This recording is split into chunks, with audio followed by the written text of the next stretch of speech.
ಗುರುಬ್ರಹ್ಮ ಗುರು ವಿಷ್ಣು ಗುರುದೇವೋ ಮಹೇಶ್ವರ ಗುರು ಸಾಕ್ಷಾತ್ ಪರಬ್ರಹ್ಮ ತಸ್ಮೈ ಶ್ರೀ ಗುರುವೇ ನಮಃ. ಶ್ರೀ ಶೇಷಾಚಲ ಸತ್ಸಂಗದ 579ನೇ ಸಂಚಿಕೆಗೆ ಎಲ್ಲರಿಗೂ ಕೂಡ ಸ್ವಾಗತವನ್ನು ಬಯಸ್ತಾ, ಈ ದಿನದ ಜಗದ್ಗುರು ಶಂಕರಾಚಾರ್ಯ ವಿರಚಿತ ಭಜಗೋವಿಂದಂ ಅರ್ಥಸಹಿತ ವ್ಯಾಖ್ಯಾನ ವಿಷಯದ ವ್ಯಾಖ್ಯಾನವನ್ನ ಶ್ರೀಮತಿ ರೂಪಶ್ರೀ ಸುಬ್ರಾವ್ ಬೆಂಗಳೂರು ಇವರು ನೆರವೇರಿಸಿಕೊಂಡಿದ್ದಾರೆ. ಶ್ರೀಮತಿ ರೂಪಶ್ರೀ ತಾಯಿ ಅವರಿಗೆ ವೈಯಕ್ತಿಕವಾಗಿ ಶ್ರೀ ಮಠದ ಪರವಾಗಿ ಹಾಗೂ ಎಲ್ಲ ಸಹೃದಯ ಕೇಳುಗರ ಪರವಾಗಿ ಕಾರ್ಯಕ್ರಮಕ್ಕೆ ಭಕ್ತಿಪೂರ್ವಕವಾಗಿರ್ತಕ್ಕಂಥ ಸ್ವಾಗತವನ್ನು ಕೋರ್ತಾ ಇದ್ದೇವೆ. ಸ್ವಾಗತ, ಸುಸ್ವಾಗತ. ಅದೇ ರೀತಿ ಪಾಲ್ಗೊಂಡಿರ್ತಕ್ಕಂಥ ಎಲ್ಲ ಶ್ರೋತೃಗಳನ್ನು ಕೂಡ ಸ್ವಾಗತಿಸ್ತಾ, ಈ ದಿನದ ಶ್ರೀ ಶೇಷಾಚಲ ಸತ್ಸಂಗದ ವ್ಯಾಖ್ಯಾನವನ್ನ ಶ್ರೀಮತಿ ರೂಪಶ್ರೀ ತಾಯಿ ಅವರು ಪ್ರಾರಂಭಿಸಬೇಕು ಅಂತ ಹೇಳಿ ಅವರಲ್ಲಿ ನಮ್ರವಾಗಿ ವಿನಂತಿಯನ್ನ ಮಾಡ್ಕೊಳ್ತಾ ಇದ್ದೇವೆ.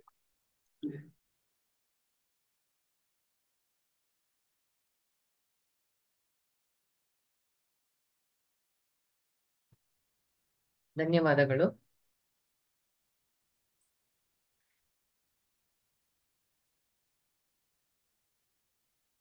ಗುರು ಬ್ರಹ್ಮ ಗುರುರ್ವಿಷ್ಣು ಗುರುದೇವೋ ಮಹೇಶ್ವರಃ ಗುರು ಸಾಕ್ಷಾತ್ ಪರಬ್ರಹ್ಮ ತಸ್ಮೈ ಶ್ರೀ ಗುರವೇ ನಮಃ.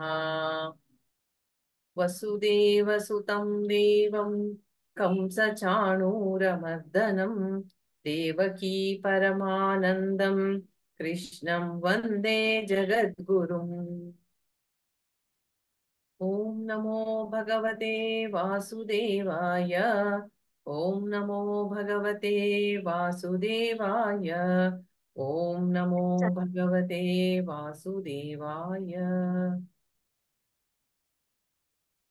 ಸದಾಶಿವಸಮಾರಂಭಾಂ ಶಂಕರಾಚಾರ್ಯ ಮಧ್ಯಮಾಂ ಅಸ್ಮದಾಚಾರ್ಯ ಪರ್ಯಂತಾಂ ವಂದೇ ಗುರು ಪರಂಪರಾಂ. ಶ್ರುತಿ ಸ್ಮೃತಿ ಪುರಾಣಾನಾಂ ಆಲಯಂ ಕರುಣಾಲಯಂ ನಮಾಮಿ ಭಗವತ್ಪಾದಂ ಶಂಕರಂ ಲೋಕಶಂಕರಂ. ಶಂಕರಂ ಶಂಕರಾಚಾರ್ಯಂ ಕೇಶವಂ ಬಾದರಾಯಣಂ ಸೂತ್ರಭಾಷ್ಯ ಕೃತೌ ವಂದೇ ಭಗವಂತೌ ಪುನಃ ಪುನಃ.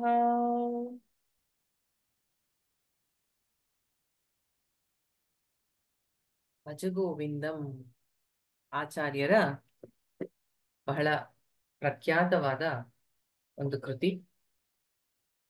ಹೋದ ವಾರ ಆಚಾರ್ಯರ ಸಂಕ್ಷಿಪ್ತವಾಗಿ ಆಚಾರ್ಯ ಶಂಕರರ ಜೀವನ ಚರಿತ್ರೆ ಮತ್ತು ಭಜಗೋವಿಂದಂನ ಮೊದಲ ಶ್ಲೋಕವನ್ನ ಅರ್ಥ ಮಾಡ್ಕೊಳ್ಳಕ್ಕೆ ಪ್ರಯತ್ನ ಪಟ್ಟಿದ್ವಿ.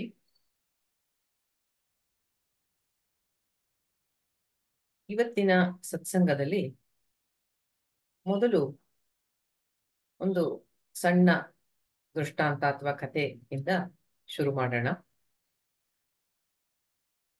ಒಂದು ಮ್ಯಾನೇಜ್ಮೆಂಟ್ ಕಾಲೇಜು ಪ್ರೊಫೆಸರು ಸ್ಟೂಡೆಂಟ್ಸ್ಗೆ ಮೆಸೇಜ್ ಅನ್ನ ಚೆನ್ನಾಗಿ ಕನ್ವೆ ಮಾಡ್ಬೇಕಾದಾಗ ಅದನ್ನ ಎಕ್ಸ್ಪರಿಮೆಂಟ್ ತರ ಮಾಡಿ ತೋರಿಸ್ಬೇಕಾಗಿರೋ ಅವಶ್ಯಕತೆ ಇರುತ್ತೆ. ಅವರು ಎಲ್ಲ ವಿದ್ಯಾರ್ಥಿಗಳು ಕೂತಿರ್ತಾರೆ ಕ್ಲಾಸ್ ರೂಮ್ ಅಲ್ಲಿ. MBA ಕ್ಲಾಸ್ ಅಂತ ಅನ್ಕೊಳ್ಳಿ. ಒಂದು ಬಕೆಟ್ ಇಡ್ತಾರೆ. ಬಕೆಟ್ ಒಳಗೆ ಒಂದು ದೊಡ್ಡ ಕಲ್ಲು ಹಾಕ್ತಾರೆ. ಕಲ್ಲು ಹಾಕ್ಬಿಟ್ಟು ಇದರ ಒಳಗೆ ಇನ್ನೇನಾದ್ರೂ ಹಾಕಕ್ಕೆ ಸಾಧ್ಯನಾ ಅಂತ ವಿದ್ಯಾರ್ಥಿಗಳನ್ನ ಕೇಳ್ತಾರೆ. ಆಗ ಅವರು ಇಲ್ಲ ಸರ್, ಏನು ಹಾಕಕ್ ಆಗಲ್ಲ ಅಂತ ಸ್ಟೂಡೆಂಟ್ಸ್ ಹೇಳ್ತಾರೆ. ಆಗ ಗುರುಗಳೇನ್ ಮಾಡ್ತಾರೆ, ಸಣ್ಣ ಸಣ್ಣ ಕಲ್ಲುಗಳನ್ನ ತಗೊಂಡು ಹಾಕ್ತಾರೆ. ಈಗ ಹೌದು ಸರ್, ಸಣ್ಣ ಸಣ್ಣ ಜಾಗ ಎಲ್ಲೆಲ್ಲಿತ್ತೋ ದೊಡ್ಡ ಕಲ್ಲು ಹಾಕದ್ಮೇಲೆ ಸಣ್ಣ ಸಣ್ಣ ಜಾಗ ಎಲ್ಲಿತ್ತೋ ಅಲ್ಲಿ ಹಾಕಿ ಫಿಲಪ್ ಮಾಡಿದ್ರಿ, ಈಗ ತುಂಬ್ತು ಬಕೆಟ್ಟು, ಇನ್ನೇನ್ ಹಾಕಕ್ ಆಗಲ್ವಾ ಅಂತಾರೆ ಗುರುಗಳು. ಆಗ ಶಿಷ್ಯಂದ್ರು ಹೇಳ್ತಾರೆ ಇಲ್ಲ ಸರ್. ಗುರುಗಳು ಮರಳು ಹಾಕ್ತಾರೆ. ಎಲ್ಲೆಲ್ಲಿ ಗ್ಯಾಪ್ ಇತ್ತೋ ಅಲ್ಲೆಲ್ಲ ಮರಳು ಹೋಗಿ ಕುತ್ಕೊಳ್ಳುತ್ತೆ. ಆಗ ವಿದ್ಯಾರ್ಥಿಗಳು ನೋಡ್ತಾ ಇರ್ತಾರೆ. ಗುರುಗಳು ಮತ್ತೆ ಪ್ರಶ್ನೆ ಕೇಳ್ತಾರೆ, ಇನ್ನೇನ್ ಹಾಕಕ್ ಆಗಲ್ವಾ ಅಂತ. ಪೂರ್ತಿ ಆಯ್ತಲ್ಲ ಅಂತ ವಿದ್ಯಾರ್ಥಿಗಳು ಅನ್ಕೋತಾರೆ. ಗುರುಗಳು ನೀರ್ ಹಾಕ್ತಾರೆ. ಎಲ್ಲೆಲ್ಲಿ ಇದಾಗಿತ್ತು ಆ ಜಾಗ ಎಲ್ಲ ತುಂಬ್ಕೊಂತು. ಈ ಒಂದು ಎಕ್ಸ್ಪರಿಮೆಂಟ್ ಇಂದ, ಈ ಒಂದು ಪ್ರಯೋಗದಿಂದ ನಿಮಗೆ ಏನ್ ಗೊತ್ತಾಯ್ತು? ಕೆಲವು ವಿದ್ಯಾರ್ಥಿಗಳು ಹೇಳ್ತಾರೆ, ಸರ್ ನಾನ್ ಹೇಳ್ತೀನಿ, ನಮಗ್ ಜೀವನದಲ್ಲಿ ಎಷ್ಟೇ ಬ್ಯುಸಿ ಇದ್ರು ನಮಗೆ ಅನ್ಸತ್ತಷ್ಟೇ ನಾವು ಬ್ಯುಸಿ ಅಂತ, ಸ್ವಲ್ಪ ಟೈಮು ಸಿಕ್ಕೇ ಸಿಗತ್ತೆ ಅಂತ ಅರ್ಥ ಅಂತ. ಅಲ್ಲ, ತಪ್ಪು ಅಂತಾರೆ ಗುರುಗಳು. ನಾನ್ ಮಾಡಿದ ಪ್ರಯೋಗ ಅದೆಲ್ಲ ಮೆಸೇಜ್ ಕನ್ವೆ ಮಾಡ್ತಾ ಇರೋದು ಅಂತ. ಯಾವುದಕ್ಕಾಗಿ, ಯಾವ ಇಂಟೆನ್ಷನ್ ಇಂದ ಪ್ರಯೋಗ ಮಾಡಿದ್ದು, ಅದೇನನ್ನ ಹೇಳ್ತಾ ಇದೆ, ಏನ್ ಮೆಸೇಜ್ ಕೊಡ್ತಾ ಇದೆ ಅಂತ.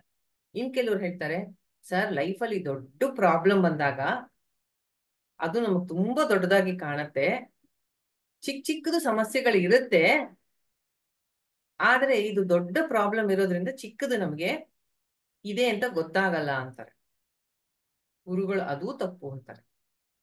ಮತ್ತೆ ನೀವೇ ಹೇಳಿ ಅಂತ ಶಿಷ್ಯಂದ್ರು ಹೇಳ್ತಾರೆ. ಆಗ ಗುರು ಹೇಳ್ತಾರೆ, ಎಷ್ಟು ಸಿಂಪಲ್ ಅಂದ್ರೆ, ಮೊದಲು ದೊಡ್ಡ ಕಲ್ಲು ಹಾಕ್ಬೇಕು ಬಕೆಟ್ಗೆ. ಮೊದಲು ನೀರ್ ಹಾಕಿ ಮರಳು ಹಾಕಿ ಸಣ್ಣ ಕಲ್ಲು ಹಾಕಿದ್ರೆ, ಆಮೇಲೆ ದೊಡ್ಡ ಕಲ್ಲು ಹಾಕಿದ್ರೆ ಅದು ಹಿಡಿತಿತ್ತ? ನೀರು ತುಂಬುದ್ಮೇಲೆ ಮರಳು ಕಲ್ಲು ಎಲ್ಲ ಆಮೇಲೆ ದೊಡ್ಡ ಕಲ್ಲು ಹಾಕಿದ್ರೆ ಹಿಡಿತಿತ್ತ? ಮೊದಲು ದೊಡ್ಡ ಕಲ್ಲನ್ನ ಹಾಕ್ಬೇಕು, ಆಮೇಲೆ ಮಿಕ್ಕಿದ್ದನ್ನೆಲ್ಲ ಹಾಕಿದ್ರೆ ಆ ಬಕೆಟ್ ಅಲ್ಲಿ ಹಿಡಿತು ಅಂತ. ಅದಲ್ಲ ಮುಖ್ಯವಾದ, ನಮಗ್ ಬೇಕಾದ ಸಂದೇಶ ಏನು ಅಂದ್ರೆ, ಜೀವನದಲ್ಲಿ ನನಗೆ ಅತಿ ಮುಖ್ಯವಾಗಿ ಮೊದಲು ಮಾಡಬೇಕಾದಂತಹ ಕರ್ತವ್ಯ ಏನು, ಹೈಯೆಸ್ಟ್ ಪ್ರಯಾರಿಟಿ, ಪ್ರಾಮುಖ್ಯತೆ ನಾನು ಯಾವುದಕ್ಕೆ ಕೊಡಬೇಕು? ಆ ದೊಡ್ಡ ಕಲ್ಲು ಏನನ್ನ ಸೂಚನೆ ಮಾಡ್ತಾ ಇದೆ? ನಮಗೆ ಜೀವನದಲ್ಲಿ ಬೇಕಾದಷ್ಟು ಗುರಿಗಳಿದೆ. ಕೆಲವರಿಗೆ ಮನೆ ಕಟ್ಟಬೇಕು ಅಂತ, ಕೆಲವರಿಗೆ ಕಾರ್ ತಗೋಬೇಕು ಅಂತ, ಕೆಲವ್ರಿಗೆ ಒಳ್ಳೆ ಕಾಲೇಜಲ್ಲಿ ಅಡ್ಮಿಷನ್ ಆಗ್ಬೇಕು ಅಂತ. ಯಾವುದು ತಪ್ಪಲ್ಲ, ಎಲ್ಲ ಶಾರ್ಟ್ ಟರ್ಮ್. ಕಾಲೇಜಲ್ಲಿ ಅಡ್ಮಿಷನ್ ಆದ್ರೆ ಹೋದ್ವಾರನೇ ಡಿಸ್ಕಸ್ ಮಾಡ್ದ ಹಂಗೆ ಮುಂದೆ ಕೆಲಸ ಸಿಗ್ಬೇಕು, ಕೆಲಸ ಸಿಕ್ಕರೆ ಮದ್ವೆ ಆಗ್ಬೇಕು, ಮದ್ವೆ ಆದ್ರೆ ಮಕ್ಕಳಾಗ್ಬೇಕು, ಮಕ್ಕಳಾದ್ರೆ ಮನೆ ಕಟ್ಬೇಕು. ನಿರಂತರ ನಮ್ಮ ಜೀವನದ ಗುರಿಗಳು ಒಂದಾದ್ಮೇಲೆ ಒಂದು ಬದಲಾವಣೆ ಆಗ್ತಾ ಇರುತ್ತೆ. ಇದೆಲ್ಲ ಜೀವನದಲ್ಲಿ ಬರ್ತಕ್ಕಂತಹದೆ. ದೇಹಿನೋಸ್ಮಿನ್ ಯಥಾ ದೇಹೆ ಕೌಮಾರಂ ಯೌವನಂ ಜರ. ಮೊದಲು ಚಿಕ್ಕವನಿರ್ತಾನೆ, ಆಮೇಲೆ ದೊಡ್ಡವನಾಗ್ತಾನೆ ಯೌವನ, ಆಮೇಲೆ ಮಿಡ್ಲ್ ಏಜು, ಆಮೇಲೆ ಓಲ್ಡ್ ಏಜು, ಡೆತ್. ಇದು ಎಲ್ಲರ ಜೀವನದಲ್ಲಿ ನಡೀತಕ್ಕಂಥದ್ದೇ. ಆದರೆ ಸಂಗೀತ ಹೇಳ್ಬೇಕಾದ್ರೆ ಒಂದು ಶ್ರುತಿ ಇರುತ್ತಲ್ಲ, ಕಾನ್ಸ್ಟ್ಯಾಂಟ್ ಆಗಿ. ಹಂಗೆ ಒಂದು ಹೈಯೆಸ್ಟ್ ಪ್ರಯಾರಿಟಿ, ಆ ದೊಡ್ಡ ಕಲ್ಲು ಏನನ್ನ ಹೇಳುತ್ತೆ, ಅದು ಹಾಕಿದ್ರೆ ಮಿಕ್ಕಿದೆಲ್ಲ ಫಿಟ್ ಆಯ್ತು ಅಂತ ಹೇಳ್ತಾರಲ್ಲ, ಹಾಗೆ ಅದು ಪರಮಾತ್ಮ ಗೋವಿಂದ. ಭಜಿಸು ಗೋವಿಂದನನ್ನು, ಹುಡುಕು ಗೋವಿಂದನನ್ನು, ಅರ್ಥ ಮಾಡ್ಕೋ ಗೋವಿಂದನನ್ನು. ಅವನು ನಿನ್ನ ಜೀವನದ ಹೈಯೆಸ್ಟ್ ಪ್ರಯಾರಿಟಿ ಆಗ್ಲಿ. ಮಿಕ್ಕಿದೆಲ್ಲವೂ ಬಂದು ಹೋಗ್ತಕ್ಕಂತಹದು ಪರಂಗತಿ. ವಾಸುದೇವ ಪರಾವೇದ, ವಾಸುದೇವ ಪರಾಮಕಃ, ವಾಸುದೇವ ಪರಾಯೋಗ, ವಾಸುದೇವ ಪರಾಕ್ರಿಯ, ವಾಸುದೇವ ಪರಂ ಜ್ಞಾನ, ವಾಸುದೇವ ಪರಂತಪಃ, ವಾಸುದೇವ ಪರೋಧರ್ಮೋ, ವಾಸುದೇವ ಪರಂ ಗತಿ.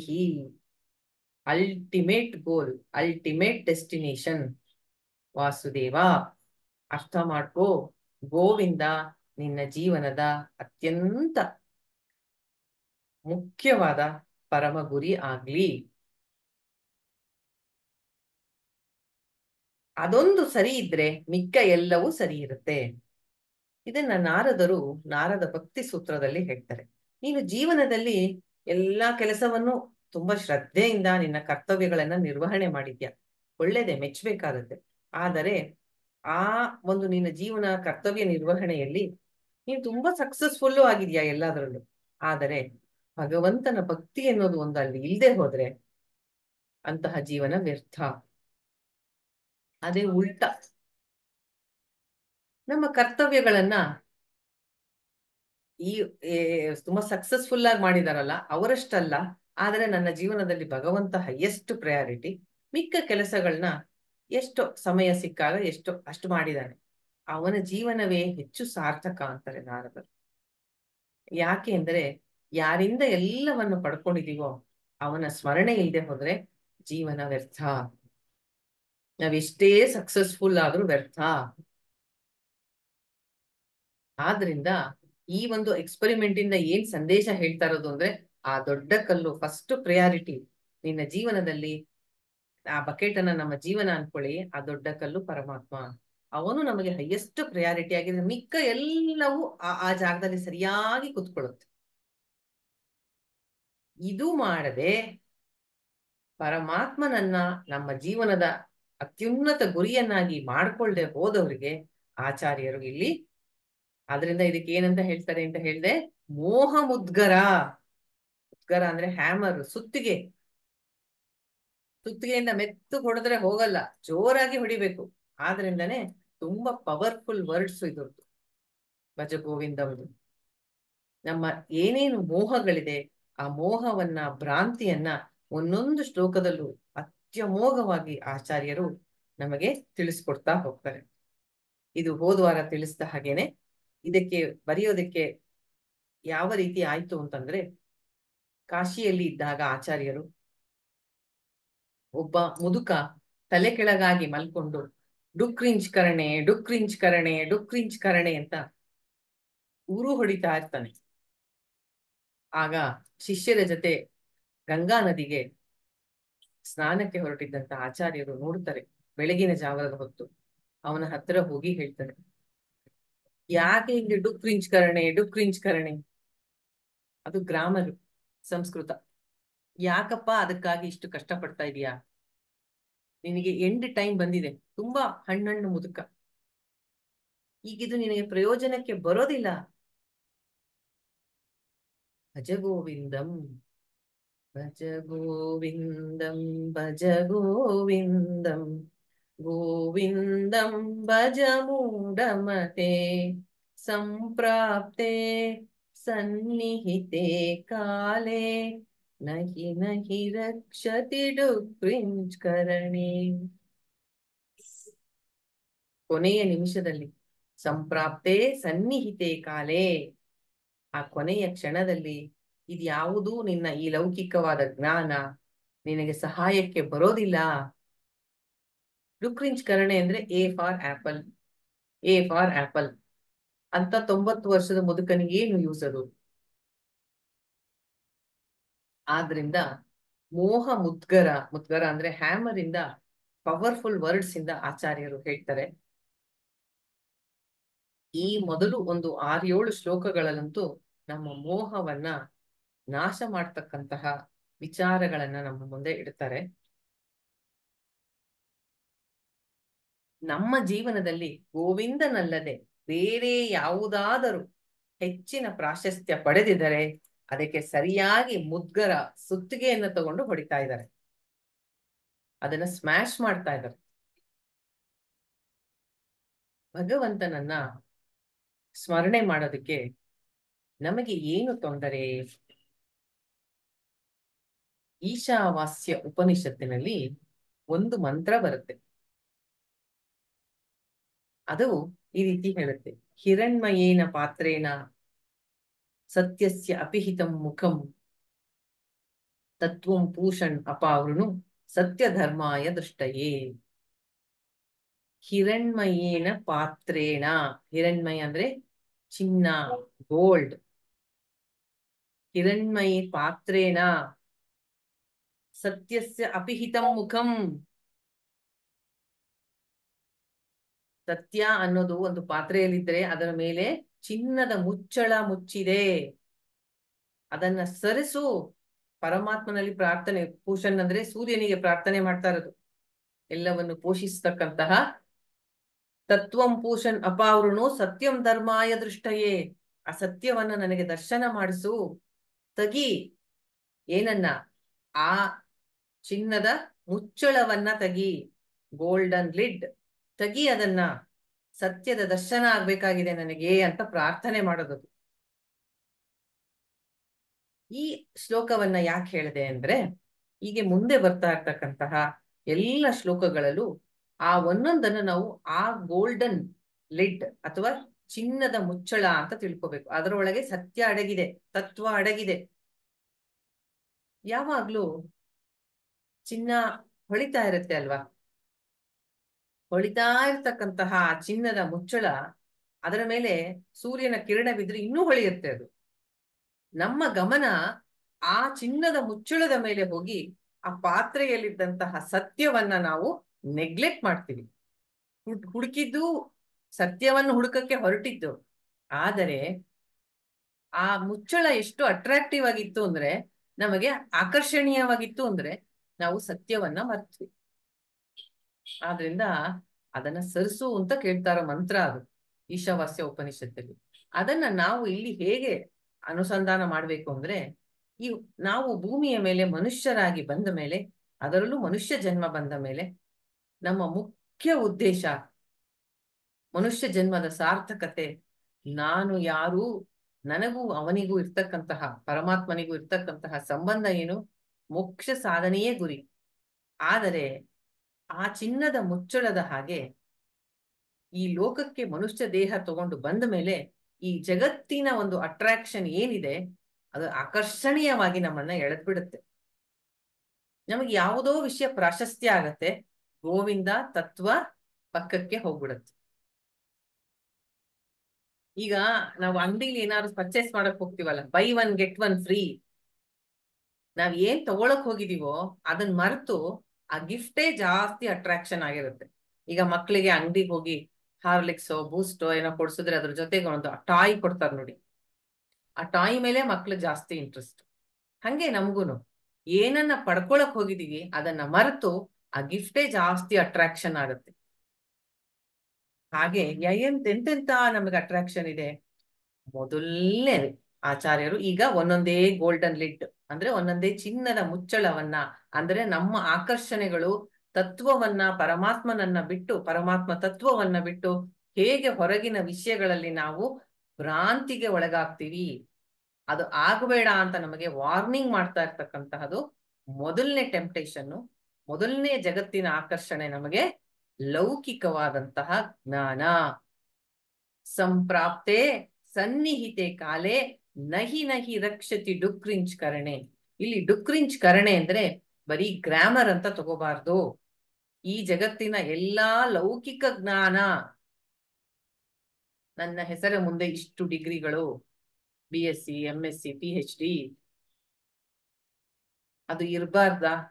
ಆಚಾರ್ಯರು ಖಂಡಿತ ಯಾವುದನ್ನು ಸರಿಯಾಗಿ ಅರ್ಥ ಮಾಡ್ಕೋಬೇಕು. ಅವರು ಯಾವ ರೀತಿ ಹೇಳ್ತಾ ಇದ್ದಾರೆ ನಮಗೆ ಅನ್ನೋದನ್ನ ತಪ್ಪು ಅರ್ಥ ಮಾಡ್ಕೋಬಾರ್ದು. ಸಂಸ್ಕೃತವನ್ನ ಓದ್ಬಾರ್ದ? ಲೌಕಿಕ ಜ್ಞಾನವನ್ನ ಪಡಿಬಾರ್ದ? ಖಂಡಿತ ಹಾಗೆ ಹೇಳ್ತಾ ಇಲ್ಲ ಅವರು. ನಮ್ಮ ಜೀವನ ನಿರ್ವಹಣೆಗೆ ನಾವು ಓದಲೇಬೇಕು, ನಮ್ಮ ಜೀವನ ನಿರ್ವಹಣೆ ಮಾಡಕ್ಕೆ ಒಂದು ಕೆಲಸವನ್ನ ಮಾಡ್ಲೇಬೇಕು. ಆ ಅರ್ಥದಲ್ಲಿ ಅವ್ರು ಹೇಳ್ತಾ ಇಲ್ಲ. ಈ ಏನನ್ನು ನೀನು ಕಲ್ತಿದ್ಯಾ ಲೌಕಿಕವಾದ ಜ್ಞಾನ, ಅದು ಸಂಪ್ರಾಪ್ತೆ ಸನ್ನಿಹಿತೆ ಕಾಲೇ ನಹಿ ನಹಿ ರಕ್ಷತಿ. ನಿನ್ನ ಪ್ರಾಣ ಪ್ರಯಾಣ ಆಗ್ತಾ ಇರೋ ಸಮಯದಲ್ಲಿ, ಅಂದ್ರೆ ದೇಹವನ್ನು ಬಿಡುವಂತ ಸಮಯದಲ್ಲಿ ಅದು ನಿನ್ನನ್ನು ರಕ್ಷಣೆ ಮಾಡೋಲ್ಲ. ನಿಮ್ಮ ಹಾಗಾದ್ರೆ ಆಧ್ಯಾತ್ಮಿಕ ಜ್ಞಾನ ಮಾಡ್ಬಿಡುತ್ತಾ? ಆಧ್ಯಾತ್ಮಿಕ ಯಾವುದೇ ಜೀವ ಹುಟ್ಟಿದ ಮೇಲೆ ಸಾವು ನಿಶ್ಚಿತ. ಜಾತಸ್ಯ ಹಿ ಧ್ರುವೋ ಮೃತ್ಯು. ಹುಟ್ಟಿದ ಪ್ರತಿಯೊಂದು ಜೀವನು ಸಾಯ್ಲೇಬೇಕು. ಆದರೆ ಆಧ್ಯಾತ್ಮ ಜ್ಞಾನ ಏನ್ ಮಾಡುತ್ತೆ ಅಂದ್ರೆ, ನೀನು ದೇಹ ಅಲ್ಲ, ನೀನು ಸಚ್ಚಿದಾನಂದ ಸ್ವರೂಪ ಆತ್ಮ, ನಿನಗೆ ಹುಟ್ಟು ಸಾವುಗಳಿಲ್ಲ ಅನ್ನೋದನ್ನ ತಿಳಿಸ್ಕೊಡತ್ತೆ. ನಿನ್ನ ದೇಹಗಳು ನಾಶ ಆಗತ್ತೆ, ಆದರೆ ಆತ್ಮನಿಗೆ ಸಾವಿಲ್ಲ. ನೀನು ಆತ್ಮಸ್ವರೂಪಿ ಅಂತ ತಿಳಿಸ್ಕೊಡುತ್ತೆ.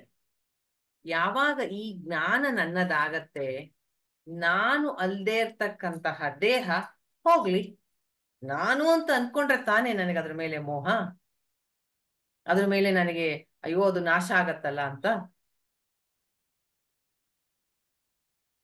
ಆದ್ರಿಂದ ಗೀತೆಯಲ್ಲಿ ಕೃಷ್ಣ ಸಹ ತುಂಬಾ ಸುಂದರವಾಗಿ ಹೇಳ್ತಾನೆ, ವಾಸಾಂಸಿ ಜೀರ್ಣಾನಿ ಯಥಾ ವಿಹಾಯ ನವಾನಿ ಗೃಹ್ಣಾತಿ ನರೋಪರಾಣಿ. ತಥಾ ಶರೀರಾಣಿ ವಿಹಾನಿ ಜೀರ್ಣಾನಿ ವಿಹಾಯ ಜೀರ್ಣಾನಿ ಅನ್ಯಾನಿ ಸಂಯಾತಿ ನವಾನಿ ದೇಹಿ. ವಾಸಾಂಸಿ ಜೀರ್ಣಾನಿ, ಹಳೇದಾಗಿದೆ ಬಟ್ಟೆ ಬಿಟ್ಬಿಡು. ಯಾರಿಗಾರು ಹಳೆ ಬಟ್ಟೆ, ಹರಿದೋಗಿರೋ ಬಟ್ಟೆನ ಎಸ್ಬಿಟ್ಟು ಹೊಸ ಬಟ್ಟೆ ಹಾಕೊಂಡ್ರೆ ಎಲ್ರಿಗೂ ಹೊಸ ಬಟ್ಟೆ ಹಾಕೊಳ್ಳಕ್ಕೆ ಖುಷಿನೇ ಅಲ್ವಾ. ತಥಾ ಶರೀರಾಣಿ ವಿಹಾಯ ಜೀರ್ಣಾನಿ, ಓಲ್ಡ್ ಆಗಿದೆ ಶರೀರ, ಕಾಯಿಲೆಗಳು, ಬಿಡು, ನೀನಲ್ಲ ಅದು, ಹಳೆಯ ಬಟ್ಟೆ ತರ ಅನ್ನೋ ಜ್ಞಾನವನ್ನ ಸತ್ಸಂಗದಲ್ಲಿ ಶಾಸ್ತ್ರವನ್ನು ಓದಿ ತಿಳಿದವನು ಸಾವಿನ ಭಯವನ್ನ ದಾಟ್ತಾನೆ. ಸಾವಿನ ಸಮಯದಲ್ಲೂ ಶಾಂತನಾಗಿದ್ದು ಪರಮಾತ್ಮನ ಸ್ಮರಣೆ ಮಾಡೋದಕ್ಕೆ ಅವನಿಗೆ ಯೋಗ್ಯತೆ, ಒಂದು ಒಳಗಿಂದ ಅಂತರಂಗದ ಶಕ್ತಿ ಬರುತ್ತೆ. ಇಲ್ಲದೆ ಹೋದ್ರೆ ನಾವು ಇಡೀ ಜೀವನದಲ್ಲಿ ಯಾವ ಯಾವ ವಿಷಯಗಳನ್ನ ಸದಾ ಚಿಂತನೆ ಮಾಡ್ತಾ ಇರ್ತೀವೋ ಸಾವಿನ ಸಮಯದಲ್ಲೂ ಅದೇ ಬರೋದು. ನಾವು ಎಂತಹ ಒಂದು ವಿಚಾರಧಾರೆಯನ್ನ ಪ್ರೋತ್ಸಾಹ ಮಾಡ್ತಾ ಇರ್ತೀವೋ ಅದೇ ಬರೋದು ಕೊನೆಗೂ. ನಮಗೆಲ್ಲ ಏನು ಅಂದ್ರೆ, ಜೀವನವೆಲ್ಲ ಹೆಂಗಾದ್ರೂ ಕಳಿಯೋಣ, ಸಾವಿನ ಸಮಯದಲ್ಲಿ ತಾನೆ ನೋಡ್ಕೊಳ್ಳೋಣ. ಅವಾಗ ಅಜಮಿಳ ಇದ್ನಲ್ಲ, ಅಜಮಿಳ ರೋಲ್ ಮಾಡಲ್ಲ ಎಲ್ರಿಗೂ. ಜೀವನವನ್ನ ಹೇಗೇಗೋ ಕಳೆದು ಕೊನೆಗೆ ನಾರಾಯಣ ಅನ್ನಲ್ಲ ಅಜಮಿಳ, ಆ ತರ ನಾನು ಮಾಡೋಣ ಅಂತ.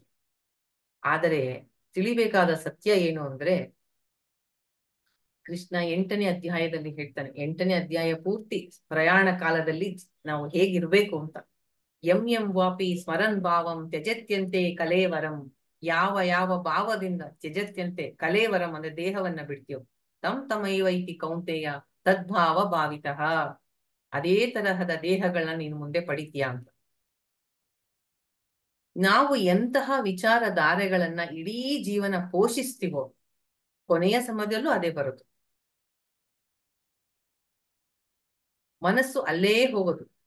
ಅಂದ್ರೆ ಮೊದಲಿಂದ ನಾಮ ಸ್ಮರಣೆಯನ್ನ ಮಾಡ್ತಾ ಭಗವಂತನಲ್ಲಿ ಭಕ್ತಿಯನ್ನ ಮಾಡ್ತಾ ಇದ್ರೆ ಕೊನೆ ಕ್ಷಣದಲ್ಲಿ ಅವನ ಕೃಪೆಯಿಂದ ಬಂದ್ರೂ ಬರಬಹುದು. ಕೃಷ್ಣ ರಾಮ ಅಂತ ಕೂಗೋದು. ಎಷ್ಟೋ ಜನದ ಕಥೆಯನ್ನ ಕೇಳಿದೀವಿ. ಇಡೀ ಜೀವನ ನಾಮ ಸ್ಮರಣೆ ಮಾಡಿ ಸಹ ಕೊನೆ ನಿಮಿಷದಲ್ಲಿ ನಾಮಸ್ಮರಣೆ ಮಾಡದೆ ವಂಚಿತರಾದವರಿದ್ದಾರೆ. ಇಡೀ ಜೀವನವನ್ನ ಸಾಧನೆ ಮಾಡಿ ಸಹ ಇನ್ನು ಮಾಡದೇ ಇರೋರ ಗತಿಯನ್ನು. ಇಡೀ ಜೀವನ ಒಂದು ಪ್ರಿಪರೇಷನ್, ಡೆತ್ ಎಕ್ಸಾಮಿನೇಷನ್. ಪರೀಕ್ಷೆ ಪಾಸ್ ಆಗ್ಬೋದು, ಫೇಲ್ ಆಗ್ಬೋದು. ಅಂತಕಾಲೇ ಚ ಮಾಂ ಅನುಸ್ಮರಂ, ಅಂತ್ಯಕಾಲದಲ್ಲಿ ವಿಶೇಷವಾಗಿ ನನ್ನ ಸ್ಮರಣೆ ಮಾಡು ಅಂತ ಹೇಳ್ತಾನೆ. ಆದ್ರಿಂದ ಆ ಅಂತ್ಯಕಾಲದಲ್ಲಿ ಸ್ಮರಣೆ ಬರ್ಬೇಕಾದ್ರೆ ಈ ಭಯ, ಮೋಹ, ಭ್ರಾಂತಿ ಹೋಗ್ಬೇಕು. ಹೇಗ್ ಹೋಗುತ್ತೆ? ನನಗೆ ಹೊರಗಿನ ಲೌಕಿಕ ಜ್ಞಾನವೇ ಹೆಚ್ಚು ಉಂಟಾದಾಗ ಆಧ್ಯಾತ್ಮಿಕ ಜ್ಞಾನದ ಕಡೆ ನನ್ನ ಮನಸ್ಸು ಹೋಗಲ್ಲ.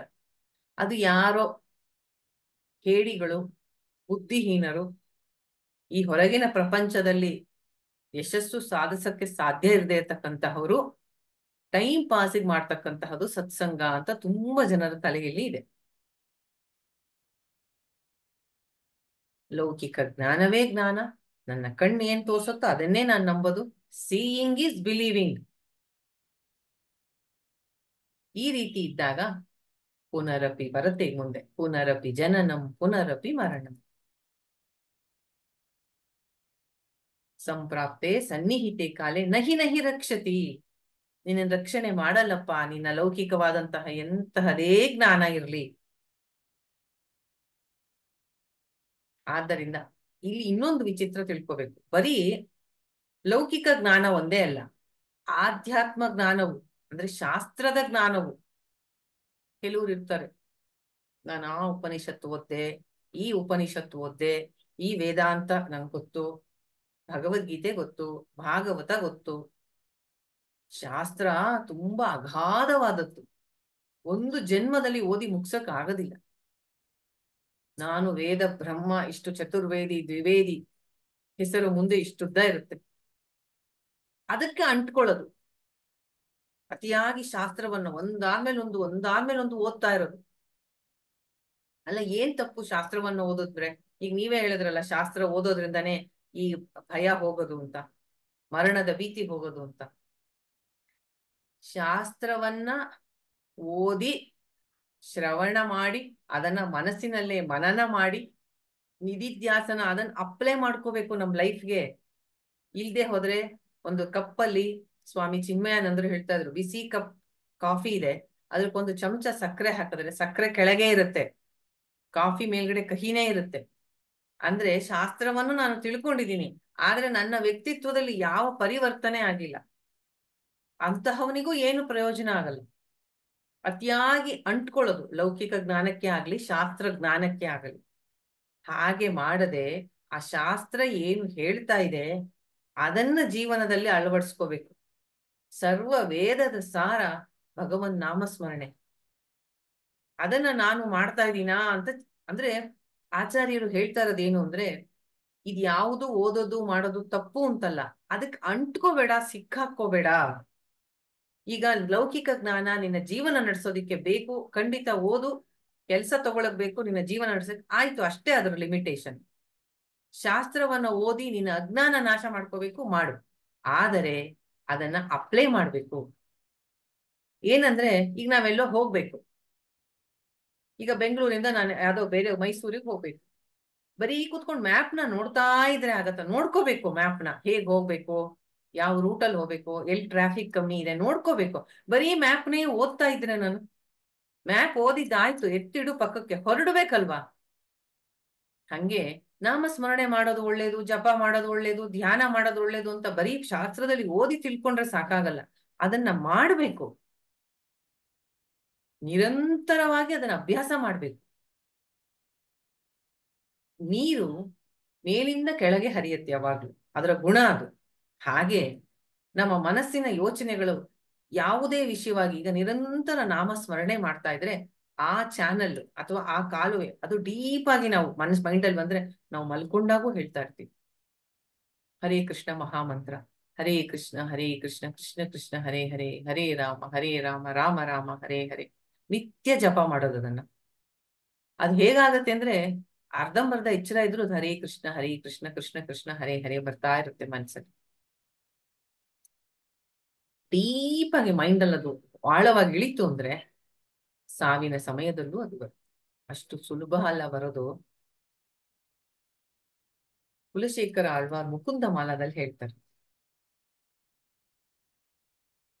ಪ್ರಾಣ ಪ್ರಯಾಣ ಸಮಯೇ ಕಫವಾತ ಪಿತ್ತೈಹಿ ಕಂಠಾವರೋಧನವಿದೌ ಸ್ಮರಣಂ ಕುತಸ್ಥೆ. ಪ್ರಾಣ ಪ್ರಯಾಣ ಸಮಯದಲ್ಲಿ ದೇಹದಿಂದ ಪ್ರಾಣ ಬಿಡ್ತಾ ಇರೋ ಟೈಮಲ್ಲಿ ಬಹಳ ರೋದನ, ನೋವಾಗುತ್ತೆ. ಕಫ ವಾತ ಪಿತ್ತ 3 ತರದ ದೋಷ ಅಂತ ಆಯುರ್ವೇದದಲ್ಲಿ ಹೇಳ್ತಾರೆ. ಅದು 3ರ ಇಂಬ್ಯಾಲೆನ್ಸ್ ಆಗೋದ್ರಿಂದಲೇ ದೇಹಕ್ಕೆ ಸಾವು ಆಗತ್ತೆ. ಆ ಸಮಯದಲ್ಲಿ ಕಂಠಾವರೋಧನ, ಅಂತಹ ಸಮಯದಲ್ಲಿ ರೋದನೆ ಆಗ್ತಾ ಇರುತ್ತೆ. ಪರಮಾತ್ಮ ನಿನ್ನ ಸ್ಮರಣೆ ಹೇಗೆ ಸಾಧ್ಯ ಅಂತ. ಆದ್ದರಿಂದ ನಾನು ಸರಿಯಾಗಿದ್ದಾಗಿಂದ ಶುರು ಮಾಡ್ಬೇಕು. ಈ ಭಜಿಸು ಗೋವಿಂದನ ಅಥವಾ ಭಜ ಗೋವಿಂದಂ ಅಂದ್ರೆ ಏನರ್ಥ?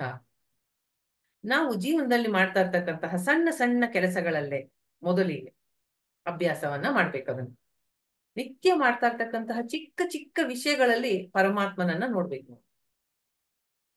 ಏನು, ಈಗ ಪ್ರತಿಯೊಬ್ರು ದಿನ ಮನೆಯಲ್ಲಿ ಅಡಿಗೆ ಮಾಡ್ತಾರೆ, ಊಟ ಮಾಡ್ತಾರೆ. ಅದು ಒಂದು ಎಲ್ಲರೂ ಮನೇಲಿ ಮಾಡ್ತಕ್ಕಂತಹ ಒಂದು ಕೆಲಸ. ಅದನ್ನೇ ಒಂದು ಮಾಡಿದ ಅಡಿಗೆಯನ್ನ ನೈವೇದ್ಯ ಮಾಡೋದು. ಅವನೇ ನಮ್ಮ ಊಟವನ್ನ ಕಾಯ್ತಾ ಕೂತಿಲ್ಲ, ನಮ್ಮ ಒಂದು ಕೃತಜ್ಞತೆ. ನಮಗೆ ಆ ಆಹಾರವನ್ನು ಪರಮಾತ್ಮ ಕೊಟ್ಟಿದ್ದಾನೆ, ಅವನಿಗೆ ಆ ನೈವೇದ್ಯ ಮಾಡಿ ಅರ್ಪಣೆ ಮಾಡು. ಸರ್ವಂ ಕೃಷ್ಣಾರ್ಪಣಮಸ್ತು. ನಮೋ ಬ್ರಹ್ಮಣ್ಯ ದೇವಾಯ ಗೋ ಬ್ರಾಹ್ಮಣ ಹಿತಾಯ ಚ ಜಗದ್ಹಿತಾಯ ಕೃಷ್ಣಾಯ ಗೋವಿಂದಾಯ ನಮೋ ನಮಃ ಅಂತ ಹೇಳಿ ಅವನಿಗೆ ಎಲ್ಲವನ್ನ ಅರ್ಪಣೆ ಮಾಡಿ. ಅದು ನೈವೇದ್ಯ ಪ್ರಸಾದವಾದಾಗ ಅದನ್ನ ನಾವು ತಗೊಳ್ಳೋದು.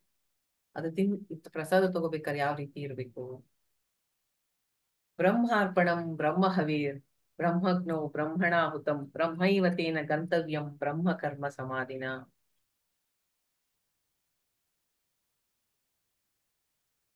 ಆಹಾರ ಏನನ್ನ ನಾವು ತಗೋತಾ ಇದ್ದೀವಿ ಎಲ್ಲವೂ ಬ್ರಹ್ಮ.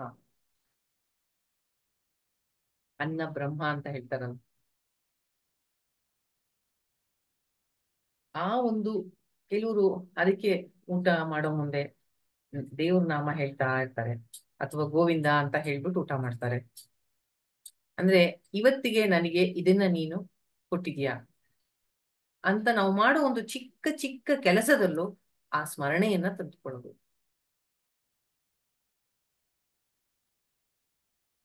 ಅದು ಒಂದು. ಇನ್ನೊಂದು, ಎಲ್ಲ ತಾಯಂದರಿಗೂ ಮಕ್ಕಳನ್ನು ಬೆಳೆಸುವಂತಹ ಒಂದು ಜವಾಬ್ದಾರಿ. ನಾವು ಏನಂತ ಅನ್ಕೊಂಡ್ಬಿಡ್ತೀವಿ ಅಂದ್ರೆ ಇದು ನನ್ನದು ಅಲ್ಲ, ಎಲ್ಲವೂ ಅವನಿಗೆ ಸೇರಿತ್ತು, ಎಲ್ಲರೂ ಅವನ ಮಕ್ಕಳು. ನಮಗೆ ಆ ಜವಾಬ್ದಾರಿಯನ್ನ ಕೊಟ್ಟಿದ್ದಾನೆ ಆ ಮಗುವನ್ನ ಬೆಳೆಸೋದಿಕ್ಕೆ, ಅವರನ್ನ ಒಂದು ಸುಸಂಸ್ಕೃತರನ್ನಾಗಿ ಸಮಾಜದಲ್ಲಿ ನಿಲ್ಸೋದಿಕ್ಕೆ. ಅದು ಆ ಒಂದು ತೋಟ ಅವನದದು, ಅಲ್ಲಿರೋ ಪ್ರತಿಯೊಂದು ಹೂವು ಒಂದೊಂದು ಮಕ್ಕಳು, ಅದನ್ನ ನೋಡ್ಕೋತಾ ಇರ್ತಕ್ಕಂತಹ ಮಾಲಿ ಮಾತ್ರ ನಾನು. ನಾವು ನಂದು ಅದು ಅಂತ ಅನ್ಕೊಳ್ಳೋದು ಅಟ್ಯಾಚ್ಮೆಂಟ್ ಇಂದಾನೇ ನಮಗೆ ದುಃಖಕ್ಕೆ ನೋವಿಗೆ ಕಾರಣ. ಅವನು ಕೊಟ್ಟಂತಹ ಕರ್ತವ್ಯವನ್ನ ನಾವು ನಿರ್ವಹಣೆ ಮಾಡ್ಬೇಕು, ಅವನಿಗೆ ಸೇರಿತ್ತು. ಹೀಗೆ ನಾವು ಮಾಡ್ತಾ ಇರ್ತಕ್ಕಂತಹ ಪ್ರತಿಯೊಂದು ಕರ್ತವ್ಯದಲ್ಲೂ ಭಜ ಗೋವಿಂದಂ, ಇದು ಗೋವಿಂದನಿಗೆ ಸೇರಿದ್ದು, ನಾನು ನಿಮಿತ್ತ ಮಾತ್ರ. ಯಾವುದೇ ಆಗಲಿ ಲೌಕಿಕ ಜ್ಞಾನ ಅಥವಾ ಆ ಶಾಸ್ತ್ರ ಜ್ಞಾನ ಎಲ್ಲವೂ ಭಗವತ್ ಕೃಪೆಯಿಂದ ನನಗೆ ಸಿಕ್ಕಿದೆ. ಇದಕ್ಕೆ ಅಂಟುಕೊಳ್ಳದೆ ಅದರ ಪರಮ ಗುರಿ ಏನು, ಶಾಸ್ತ್ರ ಜ್ಞಾನದ ಪರಮ ಗುರಿ ಏನು ಹೇಳ್ತಾರಲ್ಲ. ರಾಮಾಯಣ ಎಲ್ಲ ಓದಿ, ಪೂರ್ತಿ ರಾಮಾಯಣವನ್ನ ಓದಿ ಅರ್ಥ ಮಾಡ್ಕೊಂಡು ಕೊನೆಗೆ ರಾಮ ಸೀತೆಗೂ ಏನು, ರಾಮನಿಗೆ ಸೀತೆ ಏನಾಗ್ಬೇಕು ಅಂತ ಕೇಳ್ದಂಗೆ. ಪ್ರತಿಯೊಂದು ವೇದವನ್ನ ಓದಕ್ಕಂಥದ್ದು, ಅಧ್ಯಾತ್ಮವನ್ನ ಮಾಡ್ಕೊಂಡದ್ದು, ಭಗವಂತನಲ್ಲಿ ಭಕ್ತಿ, ಅವನಲ್ಲಿನ ಶರಣಾಗತಿ, ನನ್ನ ನಿಜ ಸ್ವರೂಪದ ಅರಿವು, ಇದು ಆಗ್ಬೇಕಾಗಿರ್ತಕ್ಕಂತಹದ್ದು.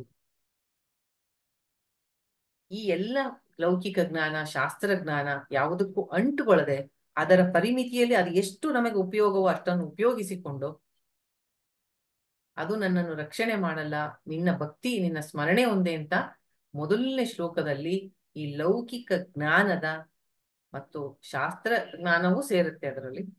ಅದಕ್ಕೆ ಅತಿಯಾಗಿ ಅಂಟ್ಕೊಳ್ಳದೆ, ಸಿಕ್ಕಾಕೊಳ್ಳದೆ, ಅದರಿಂದ ಏನು ಪ್ರಯೋಜನ ಅಷ್ಟನ್ನು ಪಡ್ಕೊಂಡು ನಾವು ಮರಣ ಸಮಯದಲ್ಲಿ ಭಯರಹಿತರಾಗಿ ಭಗವಂತನ ನಾಮಸ್ಮರಣೆ ಮಾಡಬೇಕು ಅನ್ನೋದೇ ಆಚಾರ್ಯರ ಉದ್ದೇಶ. ಅಲ್ಲ, ಆತರ ಯಾರಾದ್ರೂ ಇದ್ರ? ಹಾಗಿದ್ರ ಯಾರಾದ್ರು? ಬೇಕಾದಷ್ಟು ಜನ ಇದ್ರು, ಬೇಕಾದಷ್ಟು ಜನ ಇದ್ರು. ರಮಣ ಮಹರ್ಷಿಗಳು, ಅವರಿಗೆ ನಾನು ದೇಹ ಅನ್ನೋ ಭಾವನೆನೇ ಇರ್ಲಿಲ್ಲ, ದೇಹ ಭಾವನೆನೇ ಇರ್ಲಿಲ್ಲ. ಅವರಿಗೆ 70 ವರ್ಷಗಳು ಬದುಕಿದ್ರು. ಅವರಿಗೆ ಕೊನೆಗೆ ಈ ಭುಜದಲ್ಲಿ ಕ್ಯಾನ್ಸರ್ ಕಾಣಿಸ್ಕೊಂತು. ಅವರೇನು ಯಾವ ಡಾಕ್ಟರ್ ಹತ್ರನೂ ಹೋಗ್ಲಿಲ್ಲ. ಡಾಕ್ಟರೇ ಅವರಿಗೆ ಬಂದು ನೋಡಿ ಆಪರೇಷನ್ ಆಗ್ಬೇಕಾಯ್ತು. ಅವ್ರು ಅನಸ್ತೇಷ್ಯ ಕೊಡ್ತೀನಿ ಅಂದ್ರು, ಏನು ಬೇಡ ಅಂತ. ದೇಹವನ್ನ ಅವರು ಡಾಕ್ಟರ್ ವಿತೌಟ್ ಅನಸ್ತೇಷ್ಯ ಅವ್ರಿಗೆ ಆಪರೇಟ್ ಮಾಡಿದ್ರು. ರಕ್ತ ಸುರಿತಾ ಇತ್ತು. ಯಾವುದೋ ಸಾಕ್ಷಿ ರೂಪದಲ್ಲಿ ನಿಂತು ಬೇರೆ ಯಾರದೋ ದೇಹದಲ್ಲಿ ಕಾಯ ಆದರೆ ನೋಡ್ತಾರಲ್ಲ, ಹಾಗೆ ನೋಡ್ತಾ ಇದ್ರಂತೆ ಅಂತ ಮಹಾತ್ಮರು. ಸಾವಿನ ಭಯವನ್ನ 16ನೇ ವಯಸ್ಸಲ್ಲೇ ಗೆದ್ರು ರಮಣರು. ಅವರು ಅವರ ಚಿಕ್ಕಪ್ಪನ ಮನೆ ಮಧುರೈಲಿ ಇರ್ತಾರೆ. ಒಂದು ದಿನ ಇದ್ದಕ್ಕಿದ್ದಂಗೆ ಅವ್ರಿಗೆ ಅನ್ಸತ್ತೆ, ನನಗೆ ಸಾವು ಬಂದಿದೆ ಹತ್ರ ಅಂತ. ಅವ್ರು ದಷ್ಟಪುಷ್ಟವಾಗಿ ಆರೋಗ್ಯವಾಗಿರ್ತಾರೆ, 16 ವರ್ಷದ ಹುಡುಗ ಅಷ್ಟೇ. ಅವ್ರಿಗೆ ಯಾಕೆ ಆ ಭಾವನೆ ಬಂತು ಅಂತ ಗೊತ್ತಿಲ್ಲ. ಆಗ ಅವ್ರಿಗೆ ಯಾರನ್ನು ಕರಿಬೇಕು ಅನಿಸ್ಲಿಲ್ವಂತೆ. ಮನೆಯಲ್ಲಿ ದೊಡ್ಡವ್ರನ್ನ ಅಥವಾ ಡಾಕ್ಟರ್ ಹತ್ರ ಹೋಗ್ಬೇಕು ಅಂತ ನೇರ ಮಲಗಿ ಇದೇನಾಗತ್ತೆ ನೋಡೋಣ ಅಂತ. ಅವರಿಗೆ ಸ್ಪಷ್ಟವಾಗಿ ಗೊತ್ತಾಯ್ತಂತೆ, ಈ ದೇಹ ಈಗ ಸತ್ತಿದೆ ಅಂತ ಅನ್ಕೊಂಡ್ರೆ ನಾನು ಅಂತಕ್ಕಂತಹದ್ದು ಒಳಗಿಂದ ಅಷ್ಟು ಸ್ಪಷ್ಟವಾಗಿ ಅವರ ಅನುಭವಕ್ಕೆ ಬಂತು. ಅಂದರೆ ನಾನು ಬೇರೆ, ದೇಹ ಬೇರೆ ಅನ್ನೋದು ಅವರಿಗೆ ಗೊತ್ತಾಯ್ತು. ಸಾವನ್ನ ಗೆದ್ರು. ಅದೇ ಮೃತ್ಯುಂಜಯ. ದೇಹಕ್ಕೆ ಅದು ಆಗ್ತಾ ಇರ್ತಕ್ಕಂತಹ ಬದಲಾವಣೆಗಳಿಂದ ಅದಕ್ಕೆ ಸಾವು ಬಂದೇ ಬರುತ್ತೆ. ಆದರೆ ಅದು ನಾನಲ್ಲ ಅಂತಕ್ಕಂತಹ ಜ್ಞಾನವನ್ನ ಅವರು ಅನುಭವಕ್ಕೆ ತಂದುಕೊಂಡ್ರು. ಅದು ಆಗ್ಬೇಕಾಗಿರುತ್ತೆ.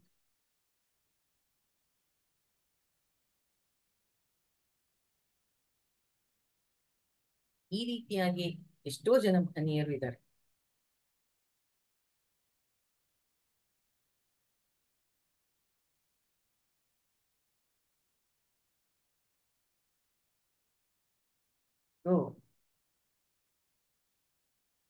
ನಮ್ಮಲ್ಲಿ ಇದು ಆಗಿದೆ, ಶಾಸ್ತ್ರದ ಜ್ಞಾನ ನನಗೆ ಚೆನ್ನಾಗಿ ಅರ್ಥ ಆಗಿದೆ.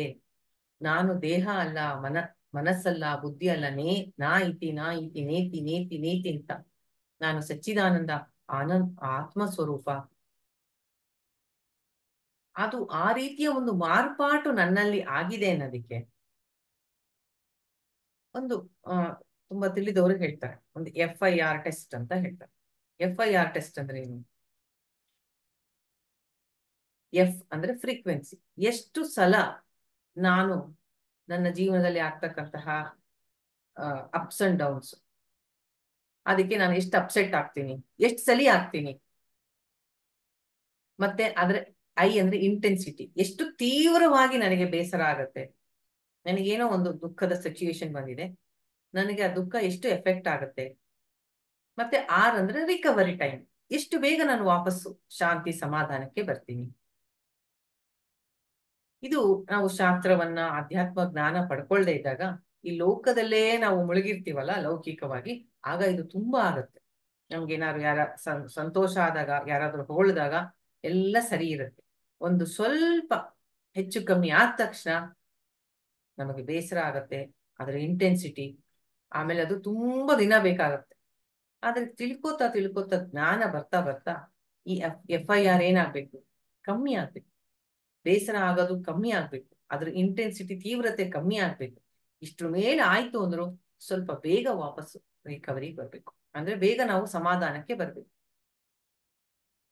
ಮೊದಲು ವರ್ಷ ಯಾವ್ದಾರು ಏನೋ ಬೇಜಾರಾದಾಗ 1 ವರ್ಷ ತಗೋತಿದ್ದು, ಈ ಸತ್ಸಂಗ ಜ್ಞಾನದ ಫಲದಿಂದ ಸ್ವಲ್ಪ ಲೆಟ್ ಇಟ್ ಗೋ, ಆಗ್ಲಿ ಬಿಡು, ಸ್ವಲ್ಪ ನನಗೆ ಅವಮಾನ ಆಗ್ಲಿ, ಸ್ವಲ್ಪ ನನಗೆ ಬೇಸರ ಆಗ್ಲಿ, ನಾನು ಅಂತಕ್ಕಂಥದ್ದು ಮಿಥ್ಯ ಅಹಂಕಾರ, ನಾನಲ್ಲ ಅದು. ಲೆಟ್ ಇಟ್ ಗೋ ಮಾಡೋದು ಅಭ್ಯಾಸ ಮಾಡ್ಕೋಬೇಕು. ಬೇರೆಯವ್ರಿಗಲ್ಲ, ನನಗೆ ಒಳ್ಳೇದು, ನನ್ನ ಶಾಂತಿ ಸಮಾಧಾನ ನನಗೆ ಒಳ್ಳೇದು. ಈ ಒಂದು ಮಾರ್ಪಾಡು ಆಗ್ಬೇಕು. ಈ ಜ್ಞಾನವನ್ನ ನಾನು ಪಡ್ಕೊಂಡ್ಮೇಲೆ ಎಷ್ಟು ಸಮಾಧಾನವಾಗಿದ್ದೀನಿ, ಎಷ್ಟು ಶಾಂತಿಯಿಂದ ಇದ್ದೀನಿ, ನೋವುಗಳನ್ನ ಹೇಗೆ ತಡ್ಕೋತೀನಿ, ಇದು ನಮ್ಗೆ ಯಾವ ಯೂನಿವರ್ಸಿಟಿ, ಯಾವ ಸ್ಕೂಲ್ ಪಾಠದಲ್ಲೂ ಸಿಗೋಂತಹದ್ದಲ್ಲ. ಅದನ್ನ ಈ ಆಚಾರ್ಯರು ಹೇಳ್ತಾ ಇದ್ರು.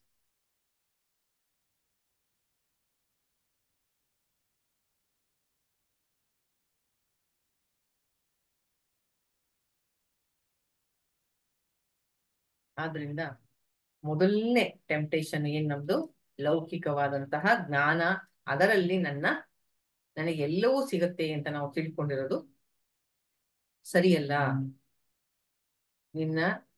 ನಿನಗೆ ಏನು ಬೇಕು, ಮರಣ ಸಮಯದಲ್ಲಿ ನಿನ್ನನ್ನು ದಾಟಿಸ್ತಕ್ಕಂತಹವನು ಪರಮಾತ್ಮ, ಅವನ ಸ್ಮರಣೆ ಮಾಡು ಅನ್ನೋದು ಮೊದಲನೇ ಶ್ಲೋಕ. 2ನೇ ಶ್ಲೋಕ, ಮೂಢ ಜಹೀಹಿ ಧನಾಗಮ ತೃಷ್ಣಾಂ ಕುರು ಸದ್ಬುದ್ಧಿಂ ಮನಸಿ ವಿತೃಷ್ಣಾಂ ಯಲ್ಲಭಸೇ ನಿಜ ಕರ್ಮೋಪಾತಂ ವಿತ್ತಂ ತೇನ ವಿನೋದಯ ಚಿತ್ತಂ ಭಜ ಗೋವಿಂದಂ ಭಜ ಗೋವಿಂದಂ ಗೋವಿಂದಂ ಭಜ ಮೂಢಮತೆ. ಮೂಢ ಜಹೀಹಿ ಧನಾಗಮ ತೃಷ್ಣ. ಆಚಾರ್ಯರು ಕಂಟಿನ್ಯೂಸ್ ಆಗಿ ಮೂಢ ಅಂತ ಹೇಳ್ತಾನೆ ಇದ್ದಾರೆ. ಜಹೀಹಿ ಧನಾಗಮ ತೃಷ್ಣ. ಎರಡನೇದು, ಮೊದಲನೇದು ಜ್ಞಾನ, ಈಗ ಸಂಪತ್ತು. ಧನಾಗಮ ತೃಷ್ಣ, ತೃಷೆ,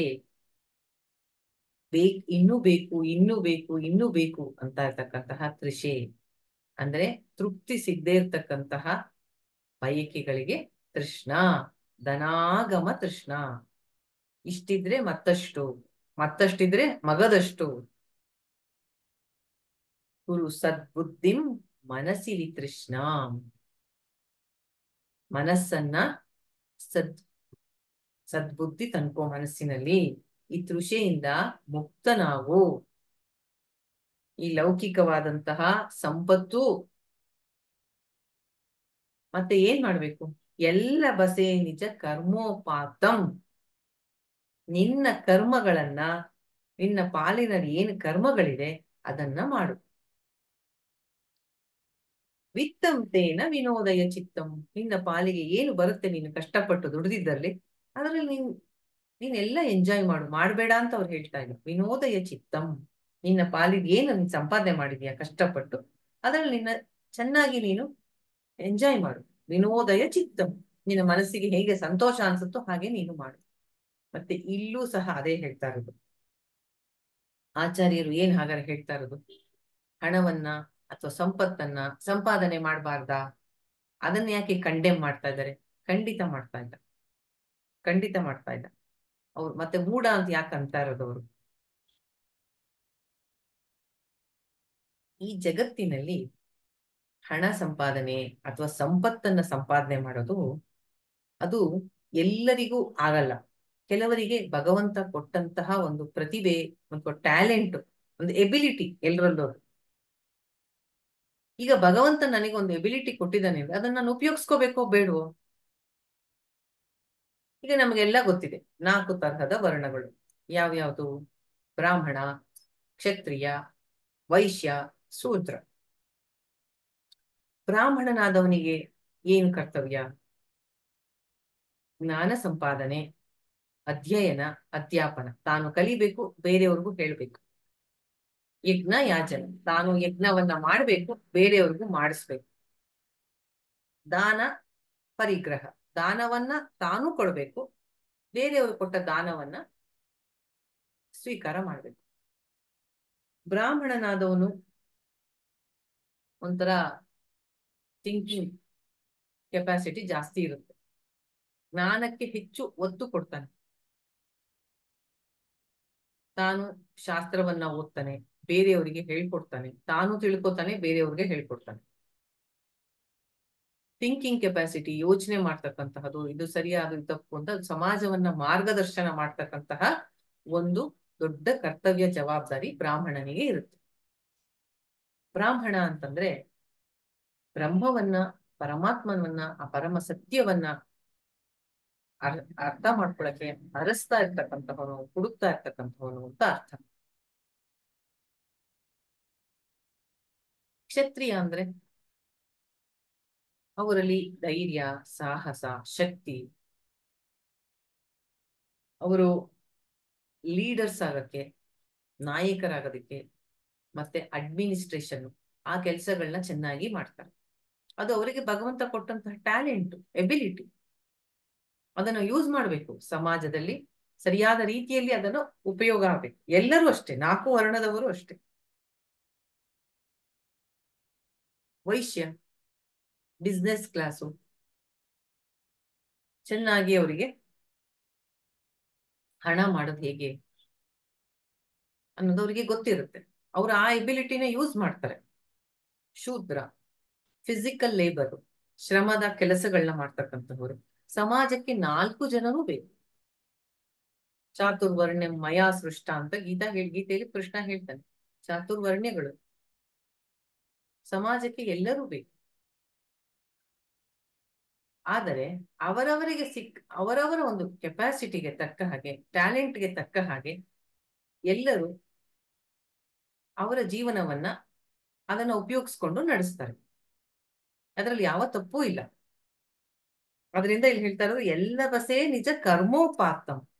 ನಿನ್ನ ಪಾಲಿನ ಕರ್ಮಗಳನ್ನ ಚೆನ್ನಾಗಿ ಸದ್ಬುದ್ಧಿ, ಕುರು ಸದ್ಬುದ್ಧಿ, ಒಳ್ಳೆಯ ಬುದ್ಧಿಯಿಂದ ನಿನ್ನ ಕರ್ಮಗಳನ್ನ ಮಾಡು. ಕಷ್ಟಪಟ್ಟು ತಿನ್ನು, ಕಷ್ಟಪಟ್ಟು ದುಡಿ, ಕಷ್ಟಪಟ್ಟು ದುಡಿ. ನಿನ್ನ ಸಂಸಾರದ ಜೊತೆ ನೀನು ಸಂತೋಷವಾಗಿರು. ಈಶಾ ವಾಸ್ಯಂ ಇದಗಂ ಜಗತ್ ಎಲ್ಲವೂ ಪರಮಾತ್ಮನಿಗೆ ಸೇರಿದ್ದು ಅನ್ನೋ ಭಾವನೆಯಿಂದ ಇರು. ತೇನ ತೆತ್ತೇನ ಮುಂಜೀತ, ನಿನ್ನ ಪಾಲಿನದು ನಿನ್ನ ಕೋಟ ಕೊಟ್ಟಿದ್ದಾನೆ ಪರಮಾತ್ಮ. ಮಾತೃದ ಕಸ್ಯ ಸಿದ್ಧನಃ, ಬೇರೆಯವ್ರದ್ದು ನೋಡ್ಬೇಡ, ನಿನ್ನ ಪಾಲಿನದು ನಿನಗೆ ಕೊಟ್ಟಿದ್ದಾನೆ. ಕಷ್ಟಪಟ್ಟು ದುಡಿ, ಸಂತೋಷವಾಗಿರು.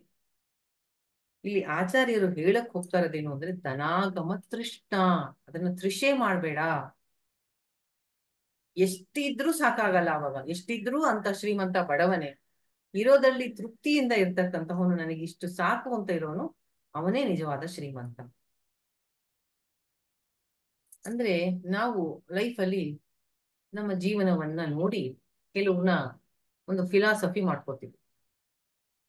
ನಾವೇನ್ ಮಾಡ್ತೀವಿ, ಶ್ರೀಮಂತರನ್ನ ನೋಡ್ತೀವಿ, ಅವ್ರಿಗೆ ಎಷ್ಟು ಪವರ್ ಇದೆ, ಎಷ್ಟು ಫೆಸಿಲಿಟೀಸ್ ಇದೆ, ಎಷ್ಟು ಕಂಫರ್ಟ್ಸ್ ಇದೆ, ಎಲ್ಲರೂ ಅವರಿಗೆ ಮರ್ಯಾದೆ ಕೊಡ್ತಾರೆ. ಆದ್ದರಿಂದ ನನ್ನ ಪ್ರಕಾರ ಹಣವಿರುವಂತವನೇ, ಹಣವಂತನೇ ಎಲ್ಲರಿಗಿಂತ ಶ್ರೇಷ್ಠ. ನಾನು ಹಣವನ್ನು ಅವನ ಹಾಗೆ ಸಂಪಾದನೆ ಮಾಡಿ ನಾನು ಸಮಾಜದಲ್ಲಿ ಆ ರೀತಿ ಗೌರವ, ಕೀರ್ತಿ, ಪ್ರತಿಷ್ಠೆಯನ್ನ ಸಂಪಾದನೆ ಮಾಡಬೇಕು. ಇದು ನನ್ನ ಒಂದು, ಇದೇ ನನಗೆ ಮುಖ್ಯ ಅಂತ ನನ್ನ ಒಂದು ಫಿಲಾಸಫಿ ಆದ್ರೆ, ಅಂದ್ರೆ ಹಣ ಸಂಪಾದನೆ ಹೆಚ್ಚು ಅಂತ ಆದ್ರೆ ನನ್ನ ಜೀವನ ಹೇಗಿರುತ್ತೆ? ಅದಕ್ಕಾಗಿ ಇರುತ್ತಲ್ವಾ ನನ್ನ ಜೀವನ. ಜ್ಞಾನ ಸಂಪಾದನೆ ಮಾಡೋರ್ಗೆ ಅವ್ರ ಜೀವನ ಬೇರೆ ತರ ಇರುತ್ತೆ. ಹಣ ಸಂಪಾದನೆ ಮಾಡೋರು ಹಣ ಸಂಪಾದನೆ ಮಾಡುತ್ತೆ. ಅಂದ್ರೆ ಅವರ ಇಡೀ ಜೀವನವನ್ನ, ಯಾವುದು ನಿಮ್ಮ ಜೀವನದಲ್ಲಿ ಹೈಯೆಸ್ಟ್ ಪ್ರಯಾರಿಟಿನೋ ನಿಮ್ಮ ಜೀವನ ಹಾಗಿರುತ್ತೆ. ಈಗ ಹಣ ಸಂಪಾದನೆ ಮುಖ್ಯ ಗುರಿ ಆದವನು ಹೇಗಿರ್ತಾನೆ? ಅದನ್ನ ಸಂಪಾದನೆ ಮಾಡಕ್ಕೆ ಬೇರೆ ಬೇರೆ ಬೇರೆವಾದಂತಹ ಎಲ್ಲಾ ರೀತಿಯ ದಾರಿಗಳನ್ನ ಅವನು ಪ್ರಯೋಗ ಮಾಡ್ತಾನೆ. ಎಲ್ಲ ಕಡೆ ಇನ್ವೆಸ್ಟ್ ಮಾಡ್ತಾರೆ, ಖರ್ಚು ಕಮ್ಮಿ ಮಾಡ್ತಾರೆ, ಉಳಿತಾಯ ಜಾಸ್ತಿ ಮಾಡ್ತಾನೆ. ಕೆಲವೇ ವರ್ಷಗಳಲ್ಲಿ ಅವನ ಶ್ರಮದಿಂದ ಅವನು ಶ್ರೀಮಂತ ಆಗ್ತಾನೆ. ನಾವು ಒಬ್ಬರ ಜೀವನವನ್ನ ನೋಡಿದ್ರೆ ಗೊತ್ತಾಗತ್ತೆ ಇವ್ರ ಜೀವನದಲ್ಲಿ ಏನು ಮುಖ್ಯ ಇವರಿಗೆ ಅಂತ. ಅವರ ಜೀವನ ಶೈಲಿ ನೋಡಿದ್ರೆ ಗೊತ್ತಾಗ್ಬಿಡುತ್ತೆ ಅವ್ರಿಗೆ ಏನು ಮುಖ್ಯ ಅಂತ.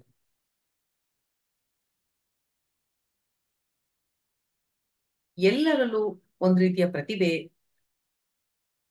ಅವಕಾಶ ಎಲ್ಲರಿಗೂ ಪರಮಾತ್ಮ ಕೊಡ್ತಾನೆ. ಅದನ್ನ ನಾವು ಉಪಯೋಗಿಸ್ಕೊಂಡು 4 ಜನಕ್ಕೆ ಒಳ್ಳೇದಾಗ್ತಕ್ಕಂತಹ, ಸಮಾಜಕ್ಕೆ ಒಳ್ಳೇದಾಗ್ತಕ್ಕಂತಹ ಕೆಲಸಗಳನ್ನ ಮಾಡ್ಬೇಕು. ನೀವು ಯಾವುದೇ ವರ್ಣದಲ್ಲಿ ಇರಿ, ನಿಮ್ಮ ಇಂಟ್ರೆಸ್ಟ್ ಯಾವುದ್ರಲ್ಲೇ ಇರಿ, ಹಣ ಸಂಪಾದನೆ ಮಾಡೋದು ತಪ್ಪಲ್ಲ. ಅದು ಲೌಕಿಕವಾದಂತಹ ಒಂದು ಸಂಪತ್ತು ಮಾಡಿ ನಮಗೆ ಒಂದು ಜೀವನ ಸುಗಮವಾಗಿ ನಡೆಸ್ಬೇಕು ಅಂತ ಎಲ್ಲರಿಗೂ ಆಸೆ ಇರುತ್ತೆ. ಜೀವನ ನಿರ್ವಹಣೆಗೆ ಅದು ಖಂಡಿತ ತಪ್ಪಲ್ಲ. ಆದರೆ ಅದಕ್ಕೆ ಅಂಟ್ಕೋಬಾರ್ದು ಅಂತಾನೆ ಆಚಾರ್ಯರ ಮಾತು ಅಷ್ಟೇ. ಅವಾಗ ಲೌಕಿಕ ಜ್ಞಾನ ಆಯ್ತು, ಈಗ ಲೌಕಿಕ ಸಂಪತ್ತು, ವರ್ಲ್ಡ್ಲಿ ವೆಲ್ತ್. ಮೊದಲನೇದು ವರ್ಲ್ಡ್ಲಿ ನಾಲೆಡ್ಜ್. ಅದನ್ನ ಕಲ್ತ್ಕೊಂಡು ತಗೊಳ್ಳೋದು, ಸಂಪಾದನೆ ಮಾಡೋದು ತಪ್ಪಲ್ಲ. ಅದಕ್ಕೆ ಅಂಟ್ಕೋಬೇಡ, ಇನ್ನೂ ಬೇಕು ಇನ್ನೂ ಬೇಕು ಇನ್ನೂ ಬೇಕು ಅಂತ ದುರಾಸೆ ಮಾಡಬೇಡ.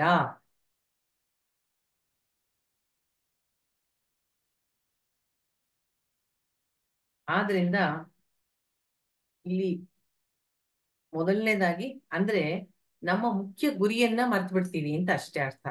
ಏನು ಮೊದಲನೇದು ನಾವ್ ಹೇಳಿದ್ದವಾಗ, ಹಿರಣ್ಮಯೇನ ಪಾತ್ರೇನ, ಚಿನ್ನದ ಮುಚ್ಚಳ. ನಾವು ಮನುಷ್ಯ ಜನ್ಮ ತಾಳಿ ಬಂದಿರೋದು ಯಾತಕ್ಕಾಗಿ? ಸತ್ಯವನ್ನ ತಿಳಿಯೋದಕ್ಕೆ, ನನ್ನ ನಿಜ ಸ್ವರೂಪದ ಅರಿವು ಮಾಡ್ಕೊಳಕ್ಕೆ. ಲೌಕಿಕ ಜ್ಞಾನದ ಹಿಂದೆ ಹೋದರೆ ಇದನ್ನ ಮರಿತೀವಿ, ಲೌಕಿಕ ಸಂಪತ್ತಿನ ಹಿಂದೆ ಹೋದರೆ ನಮ್ಮ ಮುಖ್ಯ ಗುರಿಯನ್ನ ಮರಿತೀವಿ. ಆದ್ರಿಂದ ಜೀವನ ನಿರ್ವಹಣೆಗೆ ಎಷ್ಟು ಬೇಕೋ ಅಷ್ಟು ಜ್ಞಾನ, ಎಷ್ಟು ಬೇಕೋ ಅಷ್ಟು ಸಂಪತ್ತು, ಅದನ್ನ ಮನಸ್ಸಿ ವಿತೃಷ್ಣ ಎಲ್ಲ ಬಸೆ ನಿಜ ಕರ್ಮೋಪಾತಂ, ನಿನ್ನ ಪಾಲಿನ ಕರ್ಮವನ್ನ ಮಾಡಿ ವಿತ್ತಂತೇನ ವಿನೋದಯ ಚಿತ್ತಂ. ನಿನ್ನ ಪಾಲಿಗೆ ಏನು ಬರುತ್ತೆ? ನೀನು ಮಾಡಿದ ಕರ್ಮಕ್ಕೆ ತಕ್ಕಂತ ಫಲ ಬಂದೇ ಬರುತ್ತೆ. ಅದರಿಂದ ನೀನು ಸಂತೋಷವಾಗಿರು, ಮಾಡಬೇಡ ಅಂತ ಅವ್ರು ಹೇಳ್ತಾ ಇಲ್ಲ. ಆದ್ರೆ ಆ ಒಂದು, ನನಗೆ ಹಣದಿಂದ ಸುಖ ಸಿಗುತ್ತೆ, ಸಂತೋಷ ಸಿಗುತ್ತೆ, ಸೆಕ್ಯೂರಿಟಿ ಸಿಗತ್ತೆ, ಅಂತ ನಮ್ಮದೊಂದು ಭ್ರಾಂತಿ ಭ್ರಮೆ ಇದೆಯಲ್ಲ, ಅದನ್ನ ಮೋಹ ಮುದ್ಗರ. ನಿನ್ನ ಸುಖ, ಶಾಂತಿ, ಸಮಾಧಾನ, ಸೆಕ್ಯೂರಿಟಿ ಪರಮಾತ್ಮನಲ್ಲದೆ ಬೇರೇನೂ ಅಲ್ಲ. ನೀನು ಈ ಮೋಹವನ್ನ ಬಿಡು. ಇದರಿಂದ ನನಗೆ ಸುಖ ಆಗತ್ತೆ ಅನ್ನೋದು ತಪ್ಪು ತಿಳುವಳಿಕೆ. ಇದರಲ್ಲಿ ನನ್ನ ಸುಖ ಇದೆ ಅಂತ ತಿಳ್ಕೊಳ್ಳೋದು, ಇದರಿಂದ ನನಗೆ ಶಾಂತಿ ಸಿಗತ್ತೆ. ಹೌದು, ಹಣವಿದ್ದರೆ ಔಷಧಿ ತಗೋಬಹುದು, ಆರೋಗ್ಯ ತಗೊಳಕ್ಕಾಗಲ್ಲ. ಹಾಸಿಗೆ ತಗೋಬಹುದು, ನಿದ್ದೆ ತಗೊಳಕ್ಕಾಗಲ್ಲ. ನಿದ್ದೆ ಮಾಡೋದಕ್ಕೆ ನೀವು ಹಾಸಿಗೆ ಚೆನ್ನಾಗಿ ಒಳ್ಳೆ ಹಾಸಿಗೆ ಹಾಕೋಬಹುದು, AC ಆನ್ ಮಾಡ್ಬೋದು, ಲೈಟ್ ಆಫ್ ಮಾಡ್ಬೋದು, ಮೊಬೈಲ್ ಆಫ್ ಮಾಡ್ಬೋದು. ಇದೆಲ್ಲ ಪ್ರಿಪರೇಷನ್ ಅಷ್ಟೇ. ನಿದ್ರೆ ಬರ್ಬೇಕಾದ್ರೆ ನಿದ್ರಾ ದೇವಿಯ ಕೃಪೆ ಆಗ್ಬೇಕು. ಆದ್ರಿಂದ ಮನಸ್ಸಿನ ಇದೆಲ್ಲ ಭ್ರಾಂತಿಗಳು. ಶ್ರೀಮಂತನಾಗಿದ್ದರೆ ಸುಖವಾಗಿರ್ತಾನೆ, ಹಾಗಿದ್ದಿದ್ರೆ ಜಗತ್ತಿನಲ್ಲಿ ಎಲ್ಲ ಶ್ರೀಮಂತರು ಸುಖವಾಗಿರ್ತಿದ್ರು, ಎಲ್ಲ ಬಡವರು ದುಃಖದಲ್ಲಿರ್ತಿದ್ರು. ಹಾಗೇನ್ ನೋಡಲ್ವಲ್ಲ ನಾವು. ಅಥವಾ ಎಲ್ಲ ಬುದ್ಧಿವಂತರು ತುಂಬಾ ಸುಖವಾಗಿರ್ತಿದ್ರು, ಎಲ್ಲ ಅಜ್ಞಾನಿಗಳು ತುಂಬಾ ದುಃಖದಲ್ಲಿರ್ತಿದ್ರು. ಅಜ್ಞಾನಿಗಳು ಅಂದ್ರೆ ಲೌಕಿಕ ಜ್ಞಾನ ಇಲ್ದಿರೋರು. ಹಾಗೇನ್ ನೋಡಲ್ವಲ್ಲ ನಾವು.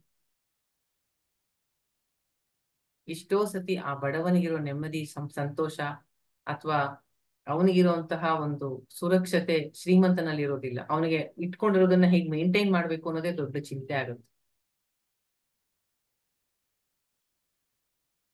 ಆದ್ರಿಂದ ಇಲ್ಲಿ ನಾವು ಆಚಾರ್ಯರ ಮಾತನ್ನ ಸರಿಯಾದ ರೀತಿಯಲ್ಲಿ ಅರ್ಥ ಮಾಡ್ಕೋಬೇಕು. ನಿನ್ನ ಜೀವನ ನಿರ್ವಹಣೆಗೆ ಏನು ಬೇಕೋ ಅದರ ಲಿಮಿಟೇಷನ್ ತಿಳ್ಕೊ ಅಂತ ಹೇಳ್ತಾರೆ. ಆದ್ರೆ ಎಲ್ಲದಕ್ಕಿಂತ ಮುಖ್ಯವಾಗಿ ನಿನ್ನ ಜೀವನದ ಪ್ರಾಮುಖ್ಯತೆಯನ್ನ ಭಜ ಗೋವಿಂದಂ, ಗೋವಿಂದನನ್ನ ಭಜಿಸು. ಪರಮಾತ್ಮನಲ್ಲೇ ಮನಸ್ಸನ್ನ ಇಡು. ವೇದಾಂತದ ಪ್ರಕಾರ ಗೋವಿಂದ ಅಂದರೆ ಆತ್ಮ, ಸಚ್ಚಿದಾನಂದ ಸ್ವರೂಪ ಆತ್ಮ. ಭಕ್ತಿ ಮಾರ್ಗದಲ್ಲಿ ನೋಡಿದರೆ ಗೋವಿಂದ ಅಂದರೆ ವಾಸುದೇವ ಕೃಷ್ಣ, ಗೋವಿಂದ ನಾರಾಯಣ ಪರಮಾತ್ಮ, ಸಗುಣ ಬ್ರಹ್ಮ. ವೇದಾಂತದ ಪ್ರಕಾರ ನಿರ್ಗುಣ ಬ್ರಹ್ಮ. ನಿನ್ನ ನಿಜ ಸ್ವರೂಪವನ್ನ ತಿಳ್ಕೋ ಅನ್ನೋದೇ ಅರ್ಥ.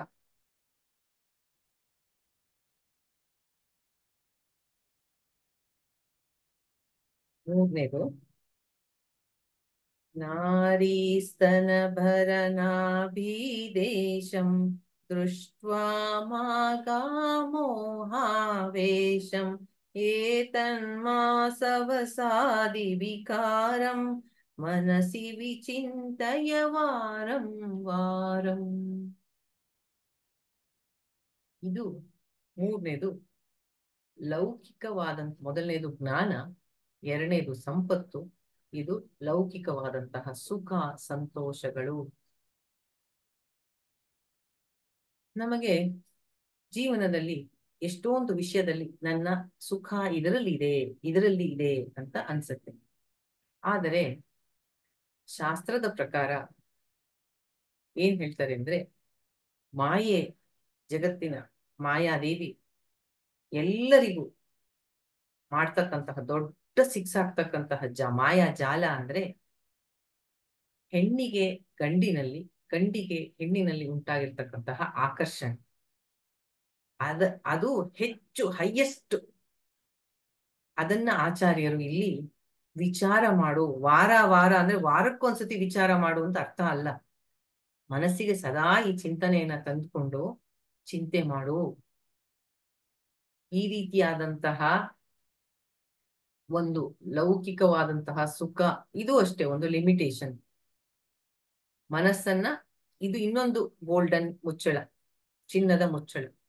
ಮನಸ್ಸು ಸತ್ಯದ ಕಡೆ ಹೋಗ್ತಾ ಇದ್ದಾಗ ಅದನ್ನ ಒಂದು ಡಿಸ್ಟ್ರಾಕ್ಟ್ ಮಾಡೋದು, ಆಕರ್ಷಣೆ ಮಾಡೋದು. ನಾವು ನೋಡಿದೀವಲ್ವಾ, ಎಷ್ಟೋ ಮಹಾತ್ಮರ ಜೀವನದಲ್ಲಿ ವಿಶ್ವಾಮಿತ್ರರು ತಪಸ್ಸು ಮಾಡ್ಬೇಕಾದ್ರೆ ಮೇನಕೆಯನ್ನ ಕಳಿಸ್ತಾರೆ ಅವರ ತಪಸ್ಸನ್ನ ಭಂಗ ಮಾಡಕ್ಕೆ. ಎಷ್ಟೋ ಕಡೆ ಈ ತರದ್ ನೋಡ್ತೀವಿ ನಾವು. ಸಾಧನೆಯ ದಾರಿಯಲ್ಲಿ ಮುಂದೆ ಹೋಗ್ತಾ ಇರ್ತಾರೆ, ಮಾಯೆ ತನ್ನ ಪ್ರಬಲವಾದ ಒಂದು ಜಾಲ ಇದು. ನಾರಿ ಸ್ತನಭರ ನಾಭಿ ದೇಶಂ ದೃಷ್ಟ್ವಾ ಮಾಗ ಮೋಹಾವೇಶಂ. ಇದು ಮೋಹ, ಹೆಣ್ಣು ಮಾಯೆ ಅಂತಾರಲ್ಲ ಆ ತರ. ಮನಸ್ಸಿ ವಿಚಿಂತೆಯ ವಾರಂ ವಾರಂ. ಇದನ್ನ ಮನಸ್ಸಿನಲ್ಲಿ ಸದಾ ಚಿಂತನೆ ತನ್ಕೋ. ಇದು ಒಂದ್ ರೀತಿಯ ಮಾಯೆ, ಇದು ಒಂದ್ ರೀತಿಯ ಮೋಹ, ಇದು ಸಾಧನೆಗೆ ಅಡ್ಡ, ಇದು ಒಂದು ವಿಕಾರ. ಈ ರೀತಿಯಾದಂತಹ ಒಂದು ಪ್ರಲೋಭನೆಗೆ ನಾನು ಒಳಗಾದರೆ ನನ್ನ ಮುಖ್ಯ ಗುರಿ ಏನು? ಸತ್ಯದ ಶೋಧನೆಗೆ ಇದು ಅಡ್ಡ ಆಗತ್ತೆ. ಯಾಕೆ ಅಂದ್ರೆ ನನಗೆ ಬೇಕಾಗಿರ್ತಕ್ಕಂತಹ ಆತ್ಮ ಸುಖ ಏನಿದೆ ಅದು ಶಾಶ್ವತವಾದದ್ದು, ಎಂದೂ ನಾಶವಾಗದಿರ್ತಕ್ಕಂತಹದು. ಆದರೆ ಈ ಲೌಕಿಕ ಪ್ರಲೋಭನೆಗಳಿಗೆ ನಾನು ಒಳಗಾದರೆ ನನ್ನ ಒಂದು ಗಮನ ಮುಖ್ಯ ಗುರಿಯಿಂದ ಹಿಂದೆ ಬಿದ್ದಂಗಾಯ್ತು. ಆದ್ದರಿಂದ ಮನಸ್ಸಿನಲ್ಲಿ ಒಂದು ಈ ರೀತಿಯ ಆಕರ್ಷಣೆಗಳನ್ನ ಗೆಲ್ಲೋದಕ್ಕೆ ಪ್ರಯತ್ನ ಪಡು. ಈ ಎಲ್ಲವೂ ಒಂದು ರೀತಿಯಾದಂತಹ ನಮ್ಮನ್ನು ಆತ್ಮಜ್ಞಾನಕ್ಕೆ ಮುಚ್ಚಿಬಿಟ್ಟಿದೆ, ಚಿನ್ನದ ಮುಚ್ಚಳದ ಹಾಗೆ. ಆದ್ರಿಂದ ಇದರಿಂದ ನನಗೆ ಯಾವುದೇ ರೀತಿಯಾದಂತಹ ಪ್ರಯೋಜನ ಇಲ್ಲ. ಒಂದು ವಿಚಾರವನ್ನ ನಾನು ಸದಾ ಸದಾ ಮನಸ್ಸಿಗೆ ತಂದ್ಕೊಂಡ್ರೆ ನನ್ನ ಮನಸ್ಸು, ನಾನು ಅವಾಗ್ಲೇ ಹೇಳ್ದಂಗೆ, ನಮ್ಮ ಮನಸ್ಸಿನಲ್ಲಿ ನಾವು ಏನನ್ನ ಯೋಚನೆ ಮಾಡ್ತೀವಿ, ಯಾವುದ ವಿಷಯಗಳನ್ನ ಎಂಟರ್ಟೈನ್ ಮಾಡ್ತೀವಿ, ಪ್ರೋತ್ಸಾಹ ಮಾಡ್ತೀವಿ, ಅದೇ ವಿಚಾರಗಳು ಮನಸ್ಸಿನಲ್ಲಿ ಬರುತ್ತೆ. ಇದು ಇವಾಗಿನ ನಮ್ಮ ಶಾಸ್ತ್ರ ಎಲ್ಲ ವಿಷಯಗಳನ್ನು ತುಂಬಾ ಸ್ಪಷ್ಟವಾಗಿ ತಿಳಿಸುತ್ತೆ. ಈ ತರಹದ ವಿಷಯಗಳನ್ನ ಇಂದಿನ ಯುವ ಪೀಳಿಗೆಗೆ, ಯುವ ಜನತೆಗೆ ತುಂಬಾ ಈ ರೀತಿ ವಿವೇಕ ಹೇಳುವಂತಹ ಒಂದು ಅವಶ್ಯಕತೆ ಇದೆ. ಆ ಮಕ್ಕಳಿಗೆ ಸರಿಯಾದ ಮಾರ್ಗದರ್ಶನ ಇಲ್ಲ, ಸರಿಯಾದ ಒಂದು ವಿಚಾರ ತಿಳಿಸಿಕೊಡೋರು ಯಾರು ಇಲ್ಲ. ಈ ತರ ಸತ್ಸಂಗಗಳನ್ನ ಅವರು ಬಂದು ಕುಳಿತುಕೊಳ್ಳುವಂತಹ ಅವ್ರಿಗೆ ಒಂದು ಇದಿಲ್ಲ, ವಿವೇಚನೆ ಇಲ್ಲ. ಟಿವಿ, ಇಂಟರ್ನೆಟ್, ಪುಸ್ತಕಗಳು ಎಲ್ಲವೂ ಅವರನ್ನ ದಾರಿ ತಪ್ಪಿಸುತ್ತೆ. ತಂದೆ ತಾಯಿಗೆ ದೊಡ್ಡ ತಲೆನೋವಾಗುತ್ತೆ ಮಕ್ಕಳನ್ನ ಹೇಗೆ ಸರಿಯಾದ ರೀತಿಯಲ್ಲಿ ಬೆಳೆಸೋದು. ಎಷ್ಟೋ ಹಿಂದೆನೆ ಆಚಾರ್ಯರು ಎಷ್ಟು ಸುಂದರವಾಗಿ ಬರ್ತಿದ್ದಾರೆ. ಇದನ್ನೆಲ್ಲ ಓದಿ ಮಕ್ಕಳಿಗೆ ತಿಳಿಸಿ ಕೊಡ್ಬೇಕು, ಹೇಳ್ಬೇಕು. ನಮ್ಮ ದಾರಿಯನ್ನು ತಪ್ಪಿಸುತ್ತೆ ಇದೆಲ್ಲ. ಮಕ್ಕಳಿಗೆ ಒಂದು ಸರಿಯಾದ ರೀತಿಯಲ್ಲಿ ಮಾರ್ಗದರ್ಶನ ಇಲ್ಲ, ಶಾಸ್ತ್ರವನ್ನು ಓದೋದೇ ಇಲ್ಲ ಅವರು. ಇಂದಿನ ಈ ಒಂದು ಟೀನೇಜರ್ಸ್, ಯಂಗ್ ಜನರೇಷನ್ ಏನಿದೆ, ಅವರಿಗೆ ಒಂದು ಸರಿಯಾದ ತಿಳುವಳಿಕೆ ಬೇಕು. ಪ್ರತಿಯೊಂದು ಜೀವವು ಜಗತ್ತಿನಲ್ಲಿ ಸುಖ ಸಂತೋಷವನ್ನೇ ಹುಡುಕ್ತಾ ಇರೋದು. ಆದರೆ ನಾವು ರಾಂಗ್ ಪ್ಲೇಸ್ ಅಲ್ಲಿ ಹುಡುಕ್ತಾ ಇದ್ದೀವಿ, ತಪ್ಪು ಜಾಗದಲ್ಲಿ ಹುಡುಕ್ತಾ ಇದ್ದೀವಿ. ನೀನೇ ನಿನ್ನ ನಿಜ ಸ್ವರೂಪದಲ್ಲಿ ಆನಂದ ಸ್ವರೂಪ, ಅದನ್ನ ತಿಳ್ಕೊಳ್ಳದೆ ಹೊರಗೆ ಎಲ್ಲೋ ನನ್ನ ಸುಖವಿದೆ ಅಂತ ತಪ್ಪು ದಾರಿಗಳಲ್ಲಿ ಹೋಗ್ತಾ ಇದ್ದಾರೆ.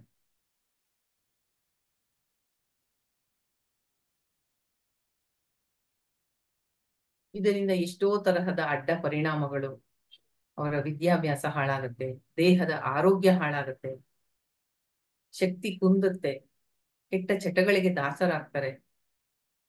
ಇದನ್ನ ಅರ್ಥ ಮಾಡ್ಕೋ. ಇದರಲ್ಲಿ ಯಾವ ಆಕರ್ಷಣೆನೂ ಇಲ್ಲ ಅಂತ ಆಚಾರ್ಯರು ಲೌಕಿಕ ಸುಖದ ವಿಷಯವಾಗಿ ನಮ್ಮನ್ನ ಎಚ್ಚರಿಸ್ತಾ ಇದ್ದಾರೆ. ಈ ನಮ್ಮ ಮುಖ್ಯ ಗುರಿಯ ಕಡೆ ನಾವು ಸಾಗಬೇಕಾದಾಗ ಇದೆಲ್ಲ ಅಡ್ಡ ಬರುತ್ತೆ. ನಾನು ಅತಿಯಾದ ಜ್ಞಾನಿ, ವಿದ್ಯಾವಂತ ಅನ್ನುವಂತಹ ಗರ್ವ, ನನ್ನಲ್ಲಿ ಹೆಚ್ಚು ಹಣವಿದೆ, ನನ್ನಲ್ಲಿ ಹೆಚ್ಚು ಶಕ್ತಿ ಇದೆ ಎನ್ನುವಂತಹ ಒಂದು ಅಹಂಕಾರ, ಮತ್ತು ನಾರಿ ಸ್ತನಬರ ನಾಭಿ ದೇಶಂ, ಹೆಣ್ಣಿನ ಮೇಲಿನ ಆಕರ್ಷಣೆ, ಇದೆಲ್ಲವೂ ನಮ್ಮನ್ನ ದಾರಿ ತಪ್ಪಿಸುತ್ತೆ, ನಮ್ಮ ಗುರಿಯಿಂದ ನಮ್ಮನ್ನ ದೂರ ಮಾಡುತ್ತೆ ಅನ್ನೋದನ್ನ ಇಲ್ಲಿ ನಾವು ತಿಳ್ಕೊಳ್ಳೋಣ.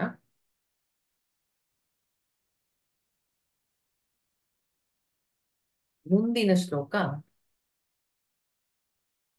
ಈ ಲೌಕಿಕ ಜಗತ್ತಿನಲ್ಲಿ ನಮ್ಮ ಒಂದು ಅಸ್ತಿತ್ವ ಎಷ್ಟು ಟೆಂಪರರಿ, ಅದಕ್ಕೆ ನಾವು ಮಾಡ್ತಕ್ಕಂತಹ ಪ್ಲಾನು ನಾವಿಲ್ಲಿ ಸದಾ ಪರ್ಮನೆಂಟ್ ಆಗಿ ಇರ್ತೀವೇನೋ ಅನ್ನೋ ಹಂಗೆ ನಾವು ಮಾಡ್ತೀವಿ ಅನ್ನೋದು ಮುಂದಿನ ಶ್ಲೋಕ. ನಳಿನಿ ದಲಗತ ಜಲಮತಿ ತರಳಂ. ಇನ್ನ ಮುಂದಿನ ವಾರ ನೋಡೋಣ. ಆಚಾರ್ಯರು ನಮಗೆ ಕೊಟ್ಟಂತಹ ಈ ಎಲ್ಲ ಒಂದು ಸಂದೇಶ ಅಥವಾ ಇನ್ಸ್ಟ್ರಕ್ಷನ್ನ ಸದಾ ಚೆನ್ನಾಗಿ ವಾರ ಚೆನ್ನಾಗಿ ಚಿಂತನೆ ಮಾಡಿ ಮನಸ್ಸನ್ನ ಸದಾ ಪರಮಾತ್ಮನಲ್ಲಿ, ಭಕ್ತಿಯಲ್ಲಿ, ನಾಮಸ್ಮರಣೆಯಲ್ಲಿ ಇಟ್ಟು ನಮ್ಮ ಜೀವನವನ್ನ ಸಾರ್ಥಕ ಮಾಡ್ಕೊಳ್ಳೋಣ ಅಂತ ಹೇಳ್ತಾ ಇವತ್ತಿನ ಸತ್ಸಂಗವನ್ನ ಇಲ್ಲಿಗೆ ಮುಗಿಸೋಣ. ಸರ್ವಂ ಕೃಷ್ಣಾರ್ಪಣಮಸ್ತು.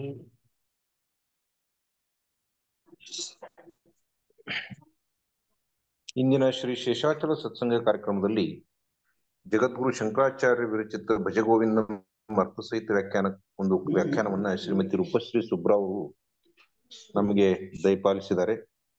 ಇಲ್ಲಿ ವಿಶೇಷವಾಗಿ ಲೌಕಿಕ ಜೀವನದಲ್ಲಿ ಆಚಾರ್ಯರು ಹಾಕಿಕೊಟ್ಟಿರ್ತಕ್ಕಂಥ ಅನೇಕ ಮಾರ್ಗದರ್ಶನಗಳನ್ನ ನಮ್ಮ ಜೀವನದಲ್ಲಿ ಯಾವ ರೀತಿಯಾಗಿ ಅಳವಡಿಸ್ಕೊಳ್ಬೇಕು ಅಂತಕ್ಕಂಥ ಸಾಕಷ್ಟು ದೃಷ್ಟಾಂತಗಳನ್ನ ತಿಳಿಸಿಕೊಡೋದ್ರ ಜೊತೆಗೆ ಇಂದಿನ ಯುವ ಪೀಳಿಗೆ ಸತ್ಸಂಗದಂತಹ ಕಾರ್ಯಕ್ರಮಗಳಿಂದ ವಿಮುಖ ಆಗಿರ್ತಕ್ಕಂಥದ್ದು ಬಹಳಷ್ಟು ಖೇದಕರ ಸಂಗತಿ ಅಂತಕ್ಕಂತಹ ಒಂದು ವಿಚಾರವನ್ನು ಕೂಡ ವ್ಯಕ್ತಪಡಿಸಿದ್ದಾರೆ. ಇದು ನಿಜಕ್ಕೂ ಕೂಡ ಅರ್ಥಪೂರ್ಣವಾಗಿರ್ತಕ್ಕಂಥ ಒಂದು ಸಂಗತಿ ಅಂತ ಹೇಳಿದ್ರೆ ತಪ್ಪಾಗಲಿಕ್ಕಿಲ್ಲ. ಜೀವನ ಅಂತ ಹೇಳಿದ್ರೆ ಬಹಳಷ್ಟು ಜನರು ಅವರು ಹೇಳುವಲ್ಲಿ ಬುದ್ಧಿವಂತರಷ್ಟೇ ಸುಖಿಗಳಲ್ಲ, ಅಜ್ಞಾನಿಗಳು ದುಃಖಿಗಳು ಅಲ್ಲ, ಜೊತೆಗೆ ಧನ ಇರ್ತಕ್ಕಂಥವ್ರು ಸುಖಿಗಳು ಅಲ್ಲ, ಬಡವರು ದುಃಖಿಗಳು ಅಲ್ಲ ಅಂತಕ್ಕಂಥದ್ದು. ಈ ಸುಖವನ್ನ ನಾವು ಅರಸ್ತಾ ಹೋಗೋದ್ರ ಬದಲು ಇದ್ದದ್ರಲ್ಲಿ ಸುಖವನ್ನ ಅನುಭವಿಸ್ತಕ್ಕಂಥ ಸಾಕಷ್ಟು ಜನರನ್ನ ಸಮಾಜದಲ್ಲಿ ಕಾಣ್ತಾ ಇದ್ದೇವೆ. ಆ ತರದ ಅನೇಕ ಸಂಗತಿಗಳನ್ನ ನಾವೆಲ್ಲ ಅರ್ಥ ಮಾಡ್ಕೊಳ್ಬೇಕು ಅಂತಕ್ಕಂಥ ವಿಚಾರವನ್ನು ತಿಳಿಸುವ ಜೊತೆಗೆ ಜೀವನವನ್ನ ಸುಲಭೀಕರಿಸುವಲ್ಲಿ ನಮ್ಮಲ್ಲಿ ಸಾಕಷ್ಟು ಸುಲಭ ಉಪಾಯಗಳು ಕೂಡ ಇದಾವೆ. ಅವುಗಳನ್ನ ನಾವೆಲ್ಲ ಅನುಸರಿಸಬೇಕಾಗಿರ್ತಕ್ಕಂಥ ಅವಶ್ಯಕತೆ ಇದೆ ಅಂತಕ್ಕಂಥ ಮಾತನ್ನು ಕೂಡ ಹೇಳ್ತಾ, ಒಂದ್ ಕಡೆ ಹಿರಿಯರು ಹೇಳ್ತಾರ, ಈ ಕಂಬಳಿ ಹುಳವನ್ನ ಯಾರು ಇಷ್ಟಪಡುತ್ತಿಲ್ಲ ಅಂತ ಹೇಳಿ. ಯಾಕೆಂತ ಹೇಳಿದ್ರೆ ಅದನ್ನ ಮುಟ್ಟಿದ್ರೆ ನಮಗೆಲ್ಲ ಮೈಯೆಲ್ಲ ಕಡಿಲಿಕ್ಕೆ ತೋರಿಸ್ಲಿಕ್ಕೆ ಪ್ರಾರಂಭ ಆಗ್ತದೆ. ಆದ್ರೆ ಅದೇ ಚಿಟ್ಟೆಯಾಗಿ ಬದಲಾದಾಗ ಎಲ್ಲರೂ ಅದನ್ನ ಸುಂದರವಾಗಿರ್ತಕ್ಕಂಥ ಚಿಟ್ಟೆ ಅಂತ ಹೇಳಿ ಖುಷಿಯನ್ನ ಅನುಭವಿಸ್ತಾರೆ. ಸೊ ಅದೇ ದೃಷ್ಟಿಯಲ್ಲಿ ಮನುಷ್ಯ ಯಾರೇ ಆಗಲಿ ಕಷ್ಟದಲ್ಲಿದ್ದಾಗ ಯಾರು ಕೂಡ ಅವ್ರ ಹತ್ತಿರ ಬರಲ್ಲ. ಆತನೇ ಸ್ವಲ್ಪ ಎತ್ತರಕ್ಕೆ ಹೋದ ಅಂತ ಹೇಳಿದ್ರೆ ಇವರೆಲ್ಲರೂ ನಮ್ಮ ಸಂಬಂಧಿಕರು ಅನ್ನುವಂತ ಅರ್ಥದಲ್ಲಿ ಜನರು ಪರಿಭಾವಿಸುವಂತ ಸಂಗತಿಗಳನ್ನ ಸಮಾಜದಲ್ಲಿ ನಾವು ಕಾಣ್ತಾ ಇದ್ದೀವಿ. ಸೊ ಆ ದೃಷ್ಟಿಯಲ್ಲಿ ಈ ಒಂದು ಶಂಕರಾಚಾರ್ಯ ಭಜಗೋವಿಂದ ಅಂತಕ್ಕಂಥ ಇವತ್ತಿನ ಅರ್ಥ ಸಹಿತ ವ್ಯಾಖ್ಯಾನ ಬಹಳಷ್ಟು ಅರ್ಥಪೂರ್ಣವಾಗಿ ಶ್ರೀಮತಿ ರೂಪಶ್ರೀ ತಾಯಿ ಅವರು ನಮಗೆಲ್ಲ ದಯಪಾಲಿಸಿದ್ದಾರೆ. ಅವರಿಗೆ ಎಲ್ಲ ಸಹೃದಯ ಕೇಳುಗರ ಪರವಾಗಿ ಅನಂತ ಕೋಟಿ ನಮನಗಳನ್ನು ಈ ಸಂದರ್ಭದಲ್ಲಿ ಸಲ್ಲಿಸ್ತಾ, ಪಾಲ್ಗೊಂಡಿರ್ತಕ್ಕಂಥ ಎಲ್ಲ ಶ್ರೋತೃಗಳಿಗೂ ಕೂಡ ಅಭಿನಂದಿಸಿ ಈ ದಿನದ ಶ್ರೀ ಶೇಷಾಚಲ ಸತ್ಸಂಗ ಕಾರ್ಯಕ್ರಮವನ್ನು ಇಲ್ಲಿಗೆ ಸುಸಂಪನ್ನಗೊಳಿಸ್ತಾ ಇದ್ದೇವೆ. ಔದುಂಬರ ನಿವಾಸಿ ಭಕ್ತಾಭಿಮಾನಿ ರಾಜಾಧಿರಾಜ ಸದ್ಗುರು ಶ್ರೀ ಶಿವ ಚಿದಂಬರೇಶ್ವರ ಮಹಾರಾಜ್ ಕಿ ಜೈ. ಆನಂದ ಮನೋಹರ ನಿವಾಸಿ ಭಕ್ತಾಭಿಮಾನಿ ಶ್ರೀ ಶೇಷಾಚಲ ಸದ್ಗುರು ಮಹಾರಾಜ್ ಕಿ ಜೈ. ಜೈ ಜೈ ರಘು ಮತ್ತು ಶ್ರೀ ಕೃಷ್ಣಾರ್ಪಣಮಸ್ತು. ಥ್ಯಾಂಕ್ ಯು, ಧನ್ಯವಾದಗಳು.